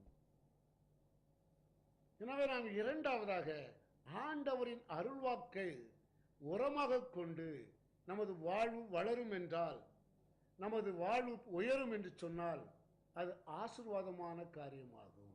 அல்லேலூயா, பிரைஸ் தி லார்ட். இயேசுவுக்கே புகழ், இயேசுவுக்கே நன்றி. எனவே நாம் இரண்டாவது காரியமாக ஆண்டவர் தரக்கூடிய வார்த்தையினால் வாழ்வு பெற வேண்டும். அந்த வார்த்தை நமக்கு உரமாக இருந்து செயல்பட வேண்டும், நம்மை ஊக்குவிக்க வேண்டும். மூன்றாவதாக நமக்கு நோய்களிலிருந்து விடுதலை கிடைக்க வேண்டும். எப்படி ஒரு செடி நோயிலிருந்து பாதுகாப்பு அடைகிறதோ அதுபோல நமது வாழ்க்கையிலே நோய்களிலிருந்து விடுதலை பெற வேண்டும் என்பதற்காகவே உன் ஆண்டவர் இலோ உலகம் முடியும் வரை என்னாலும் உங்களோடு இருப்பேன் என்று சொல்லி அவர் நற்கருணையை விட்டு சென்றார். அந்த நற்கருணை நமது வாழ்வில் வரக்கூடிய பாவ நோய்கள் அனைத்திலிருந்து விடுதலை கொடுக்கிறது. எனவேதான் திருப்பலியில் குருவானவர் நற்கருணை ஏந்தி பிடித்துக் கொண்டு, இதோ உலகின் பாவங்களை போக்கும் செம்மறி, செம்மறியின் விருந்துக்கு அழைக்க பெற்றோர் பேறு பெற்றோர் என்று சொல்லி அந்த விருந்துக்கு அழைக்கப்பெற்ற மக்கள் அவரை உண்டு அவர் வழியாக பாவங்களிலிருந்து, நோய்களிலிருந்து, பலவீனங்களிலிருந்து, தீமைகளிலிருந்து விடுதலை பெறுகிறார்கள் என்று நாம் நம்புகிறோம். அவை நற்கருணை வழியாக அந்த ஆற்றலை பெறுகிறோம். அல்லேலூயா. எனவேதான் நற்கருணை இயேசுவின் திருவுடல் ஒரு அருமருந்தாய் இருக்கிறது. அது வெறும் உணவு மட்டுமல்ல. உணவு என்பது உன் உடலோடு உடலாய் மாறி நீ உண்ணுகின்ற கோழியாகட்டும், நீங்களும் நானும் உண்ணுகின்ற கறியாகட்டும், மீனாகட்டும், அல்லது வேறு உணவுப் பொருட்கள் ஒவ்வொன்றாக எடுத்து பார்க்கலாம். எவ்வளவு சுவையானவைகளாக இருந்தாலும் சரி, அவைகள் அனைத்தும் உங்களுக்கு நன்மையானவைகளாக உங்களுடைய உடலாக, கண்ணாக, முடியாக, நகமாக, சதையாக மாறுகிறது. ஆனால் இயேசுவின் நற்கருணை மட்டும்தான் அது நமக்குள் வந்து அது நாமாக மாறாமல் நம்மை அவராக மாற்றுகிறது, சக்தி உள்ளவர்களாய் மாற்றுகிறது, பாவத்தை வெல்லுவர்களாய் மாற்றுகிறது, துன்பத்தை சகித்துக் கொள்வர்களாய் மாற்றுகிறது, தியாக சிந்தனை உள்ளவர்களாய் மாற்றுகிறது, உலகெங்கும் நற்செய்தியை அறிவிக்கும் மனிதர்களாய் மாற்றுகிறது. எல்லாவற்றிற்கும் மேலாக ஆண்டவர் இயேசுவுக்காக எதையும் செய்கிற மன வலிமை உள்ளவர்களாய் மாற்றுகிறது. அங்கு பலவீனர் உள்ளவர்கள் பலவனாய் மாறுகிறார்கள், சோர்ந்து போகிறவர்கள் சுறுசுறுப்பு உள்ளவர்களாய் மாறுகிறார்கள். எல்லாம் முடிந்தது என்று சொன்ன பின்னால் அவர்கள் உயிர் பெற்று ஏதோ ஜடமாய் கிடந்தவர்கள் இன்னும் வாழ்ந்து கொண்டு நற்செய்தி செய்து கொண்டிருப்பார்கள். தேதி குறிக்கப்பட்டு மரணத்துக்கு நாள் குறிக்கப்பட்டு கல்லறைக்கு நாட்கள் எண்ணிக்கொண்டிருந்தவர்கள் எல்லாம் இன்று காலத்தை கடக்கின்று ஏதோ இந்த உலகத்திலே பவனி வந்து கொண்டிருப்பதை நீங்களும் நானும் கூட பார்க்கலாம். Praise the lord. அல்லேலூயா. எனவே மூன்றாவது, மனிதனுடைய வாழ்க்கையிலே அவனுடைய வாழ்க்கையுடைய பலவீனங்களை எல்லாம் மாற்றி அமைக்கிற மாபெரும் மாற்றல் உன் ஆண்டவர் இயேசு கிறிஸ்துவினுடைய திருவுடலுக்கு உண்டு, திரு ரத்தத்திற்கு உண்டு. அவைகளை உண்போர் அவர்கள் இறந்தாலும் வாழ்வார்கள் என்பது மறு உலக வாழ்வில் மட்டுமல்ல, இறந்து கொண்டிருக்கிற உடல்நிலையிலும், இறந்து கொண்டிருக்கிற தொழில்நிலையிலும், இறந்து கொண்டிருக்கிற வாழ்க்கை சூழல்களிலும் ஒரு புதுமையான ஆற்றல் பெறுவார்கள். இதை பல நேரங்களிலே பல மனிதர்கள் பல்வேறு விதமான சாட்சிகளை சொல்வதை நான் கேட்டிருக்கிறேன். ஒரு முறை இலங்கை தேசத்தில் நடந்த ஒரு நிகழ்ச்சியை சொல்கிறேன். ஆண்டவர் எப்படி நன்மைகளை அருள்கிறார் என்று. அந்த அருள் சகோதரி மன்னார் மறைமாவட்டத்தைச் சேர்ந்தவர்கள். அவர்களை 1998ஆம் ஆண்டு நான் சந்தித்தேன். அந்த நாட்களிலே கலவரமும் சண்டையும் நடந்து கொண்டிருந்த நேரங்கள். இந்த சூழ்நிலையிலே அந்த சகோதரி ஒரு முறை கன்னிவெடியிலே கால்வெடிப்பட்டு அவருடைய அந்த குதிங்கால் ஒட்டி இருந்த பகுதியில் உள்ள சதைப்பகுதியெல்லாம் அழுக ஆரம்பித்து விட்டது. வேற வழியே கிடையாது. அதை மருத்துவர்கள் சரிபார்க்க முடியாத ஒரு காலநிலை. அவர்கள் தங்களுடைய இடத்திலிருந்து கொழும்பு வந்து வைத்தியம் பார்க்க முடியாத சூழ்நிலையிலே அவர்கள் மாட்டிக்கொண்ட நேரம். அந்த சூழ்நிலையிலே திருப்பலிக்கு கூட குருக்கள் ஓயாமல் வர முடியாது. அப்படிப்பட்ட சூழ்நிலையிலே குருக்கள் வந்து திருப்பலி நிறைவேற்றி நற்கருணை வைத்து விட்டு போவார்கள். அருள் சகோதரிகள் ஜெபித்து அந்த நற்கருணையை எடுத்து அவர்களே அறிந்து கொள்ள வேண்டும். அப்படிப்பட்ட சூழ்நிலை. எனவே இவர்களுக்கு தன்னுடைய கால் அழுகின்ற அந்த நாற்றம், தாங்கள் சாக போகக்கூடிய அளவிற்கு ஊனமாக போகிறோமே என்ற நிலை. இந்த சூழ்நிலையில் அந்த சகோதரி ஒரு காரியத்தை செய்தார்கள். அருள் சகோதரிகள் இல்லாத நேரத்திலே நற்கருணை பேழையை திறந்து, ஆண்டவரே நீர்தானே அருள் மருந்து என்று நாங்கள் பாடுகிறோம், நீர் நலம் அருள்கிறவர் தானே, ஆன்ம நலனும் உடல்நலனும் தருகிறவர் தானே, நீர் நினைத்தால் எல்லாம் நடக்குமே, ஒரு சொல் சொல்ல அனைத்தும் உண்டாயினதே, இதோ எனக்கும் நீர் நலம் தர வேண்டும் என்று சொல்லி அந்த நற்கருணையில் 2 நற்கருணை எடுத்து வைப்பார்களாம். அப்படியே பஞ்சு வச்சு அப்படியே ஒரு பேண்டேஜ் போட்டுடுவாங்க. இப்படியே ஒரு வாரம் முடிந்து அந்த நேரத்தில் ஒரு அமைதி குழு அங்கு வர இந்த அருள் சகோதரியை எப்படியோ அவர்களை கொழும்புக்கு அனுப்பி வைத்தார்கள். அப்போது அவர்கள் அடிபட்ட நேரத்திலும் அந்த சதைகள் அழுகிய சூழ்நிலையிலும் அப்போது அங்கு ஒரு புதிய காரியத்தை மருத்துவர்கள் கண்டார்கள். அது என்ன தெரியுமா? அந்த அழுகிய ஊனமாக கால் விளங்காமல் கால் எடுக்க வேண்டிய நிலையிலிருந்து அந்த காலுக்குள்ளே ஏதோ ஒரு ரத்தம், புதிய சிகப்பு அணுக்கள் உற்பத்தி இருப்பது போல் தோன்றியது. அப்போது அவர்கள் வியப்புடன் கேட்கும் பொழுது அப்பொழுது சகோதரர் அந்த மருத்துவத்தில் ஒளிமறைவில்லாமல் சொல்லியிருக்கிறார்கள், ஐயா, இயேசுவை நான் விசுவசித்து வைத்து வேறு மருந்தே இல்லாத நிலையிலே வெறும் பஞ்சையும் அந்த நற்கருணையும் தான் வைத்து கட்டினேன். ஆனால் இப்பொழுது என் காலிலே புதிய இரத்த நாளங்கள் தோன்றியிருப்பதாக நீங்கள் சொல்லுகிறீர்கள் என்று சொல்லி அவர்கள் அற்புதமான சுகமளித்தலையும் மருத்துவருடைய உதவியும் பெற்று வலிமை பெற்று அவர்கள் இன்றும் வாழ்ந்து கொண்டிருக்கிறார்கள். கைகளை தட்டி ஆண்டவருக்கு எல்லோரும் ஒரு முறை நன்றி சொல்லுவோமா? இப்படிப்பட்ட அருமருந்தாய் இருக்கிறவர் நற்கருணைநாதர். இப்படிப்பட்ட ஆற்றல் உள்ளவராய் இருப்பவர் இறை வார்த்தையில் உள்ளவர். இப்படிப்பட்ட ஆற்றல் தருகிறவர் தூய ஆவியார். எனவே இந்த மூன்றிலும் இருந்து நாம் ஆற்றலை பெறுவோம் என்று சொன்னால் ஆசீர்வாதங்களுக்கு தடையே இருக்காது. 4வது ஒரு காரியம், அது திருச்சபையை குறிக்கிறது, அல்லது நீங்கள் இருக்கும் சபையை குறிக்கிறது, அல்லது நீங்கள் வாழ்கின்ற திருக்குடும்பத்தை குறிக்கிறது, அல்லது நீங்கள் இருக்கும் அரியான் சேனையை குறிக்கிறது, நீங்கள் இருக்கும் பக்த சபையை குறிக்கிறது, நீங்கள் இருக்கும் அன்பியத்தை குறிக்கிறது. எனவே நீங்கள் உங்களுக்கென்று ஒரு பாதுகாப்பு வளையத்தில் எப்போதும் இருக்க வேண்டும். பிள்ளைகள் பெற்றோர் கண்ணை விட்டு தப்புகிற போது தவறில் மாட்டிக்கொள்ளுகிறார்கள். ஆசிரியர் கண்ணிலிருந்து மாணவர்கள் தப்பிக்கிற பொழுது அவர்கள் தோல்வியை தழுவுகிறார்கள். நிர்வாகிகள் கண்களில் இருந்து தப்பிக்கும் பணியாளர்கள் நாளாவட்டத்திலே பொறுப்பற்றவர்கள் என்ற நிலைக்கு வந்து பதவி உயர்வு இல்லாமல் தள்ளாடுகிறார்கள். இப்படி ஒவ்வொரு நிலையிலுமே தங்கள் கண்காணிப்பாளர்களோடு தாங்கள் இருக்க வேண்டிய நிலையில் இல்லாத போதெல்லாம் தவறுகள் ஏற்படுகின்றன, தடுமாற்றங்கள் ஏற்படுகிறது, தோல்விகள் ஏற்படுகிறது, இழப்புகள் ஏற்படுகிறது, அவமதிப்புகள் ஏற்படுகிறது, அவமானங்கள் ஏற்படுகிறது. எனவே அன்பு பிள்ளைகளே, இந்த நாளில் இந்த ஆசீர்வாத வாக்கை நாம் சுதந்திரித்துக் கொள்ள வேண்டும் என்றால் அந்த இறுதி அந்த வாக்கிலே சொல்லப்பட்டிருக்கிற காரியத்தை கவனித்து பாருங்கள். அழகாக சொல்லப்பட்டிருக்கிறது. அந்த வாக்கிலே படிப்படியாக சொல்லி வந்தவர் அந்த வாக்கியத்தை முடிக்கின்ற பொழுது முடிவில்லா மகிழ்ச்சி உங்களுக்கு உரித்தாகுக. கைகளை தட்டி ஆண்டவர் சொல்ல, முடிவில்லா மகிழ்ச்சி உங்களுக்கு உரித்தாகுக. எனவே இந்த ஆண்டு ஆசீர்வாத வாக்கு மகிழ்ச்சியிலே முடிகிறது. தொடக்கம் அவமானமாக தெரிகிறது, அவமதிப்பாக தெரிகிறது. நடுவிலே வரக்கூடிய 3 வகையான ஆசீர்வாதங்கள் பல்வேறு போராட்டங்களோடு சுதந்திரித்துக் கொள்ள வேண்டியதாக தெரிகிறது.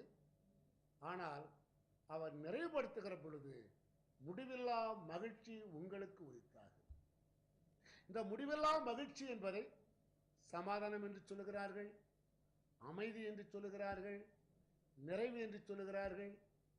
எனவே பல்வேறு பொருளிலே இந்த சொல்லுக்கு விளக்கம் தருகிறார்கள். இறைவனால் லூக்காஸ் நற்செய்தியிலே உன் ஆண்டவர் இயேசு கிறிஸ்து இந்த உலகிற்கு வந்த பொழுது இடையர்கள் வானதூதர்களை பார்த்து சொன்ன செய்தியிலே, இதோ மக்களுக்கெல்லாம் மாபெரும் மகிழ்ச்சூட்டும் நற்செய்தி என்று சொன்ன அந்த வாக்கை அவர்கள் பாடலாக பாடிய பொழுது, உன்னதங்களிலே கடவுளுக்கு மகிமை உண்டாகுக, பூ உலகிலே அவர் தயவு பெற்றவர்களுக்கு, அவருடைய தயவை பெற்றவர்களுக்கு அமைதி உரித்தாகுக. அமைதி என்பது உள்ளத்தின் ஆழத்தில் இருக்கிற மன நிறைவை மையமாய்க்கொண்டது, மன மகிழ்ச்சியை மையமாய்க்கொண்டது, மன சமாதானத்தை மையமாய்க்கொண்டது.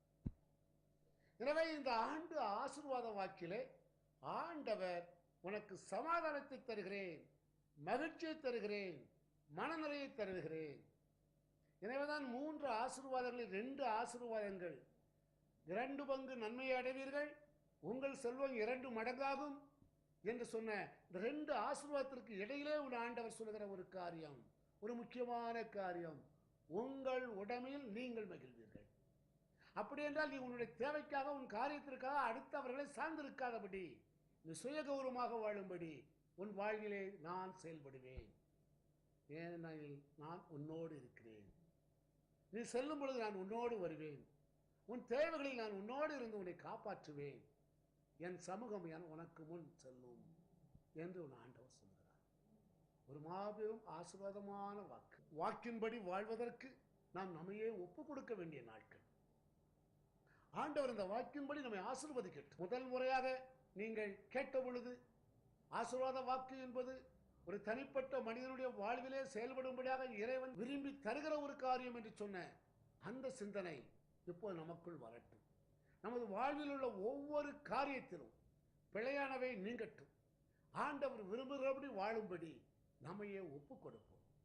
அனைவரும் நமது கரங்களை கூப்பி உள்ளார்ந்த விதமாக இந்த எளிய வரிகளை பாடி, ஆண்டவரே, இந்த ஆண்டு ஆசீர்வாத வாக்கு என் வாழ்வில் நிறைவேறும்படி, என் குடும்பத்தில் நிறைவேறும்படி, என் பிள்ளைகளில் நிறைவேறும்படி, என் தொழில் முயற்சிகளில் நிறைவேறும்படி, என்னுடைய வாழ்க்கை சூழல் ஒவ்வொன்றில் நிறைவேறும்படி, ஒருவேளை நீங்கள் ஊழியக்காரர்களாக இருந்தால் உங்கள் ஊழியங்களிலும் நிறைவேறும்படி உங்களை தாழ்த்தி ஒப்புக் கொடுங்கள்.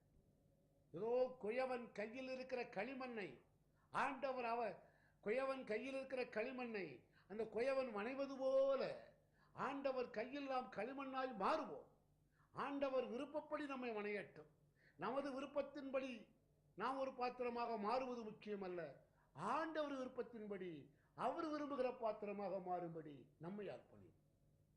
இந்த அர்ப்பணம் எவ்வளவுக்கு உண்மையாக இருக்க வேண்டும் என்றால், இந்த பல்லவியை பாடுகிற பொழுது, இந்த வரிகளை பாடுகிற பொழுது உங்கள் கண்களில் இருந்து நீர் வரட்டும். கடந்த காலங்களில் நான் நான் நான் என் விருப்பம், என் முயற்சி என்றவை போதும். இப்பொழுது நானும் என் ஆண்டவரும், என் விருப்பமும் அவர் விருப்பமும், என் முயற்சியும் அவர் முயற்சியும் இணைந்து செயல்படுகிறது. ஆனால் நிறைவை தருகிறவர் அவர் விருப்பத்தின்படி என்னை ஆசீர்வதிப்பார் என்று நாம் ஒப்புக் கொடுக்க வேண்டும். எனவே கைகளை கூப்பி கண்களை மூடி நாம் இந்த வேளையிலே இந்த எளிய வரிகளை பாடுவோம். திருக்கரத்தால் தாங்கி என்னை திருச்சித்தம்போ வழி நடத்தும், குயவன் கையில் களிமண்ணா அனுதினமும் வழி நடத்தும், குயவன் கையில் களிமண்ணா அனுதினமும் வணைந்திடுமே, ஆள்கள்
இந்த ஆசீர்வாத செய்திக்காக நாங்கள் உமக்கு நன்றி செலுத்துகிறோம் ராஜா.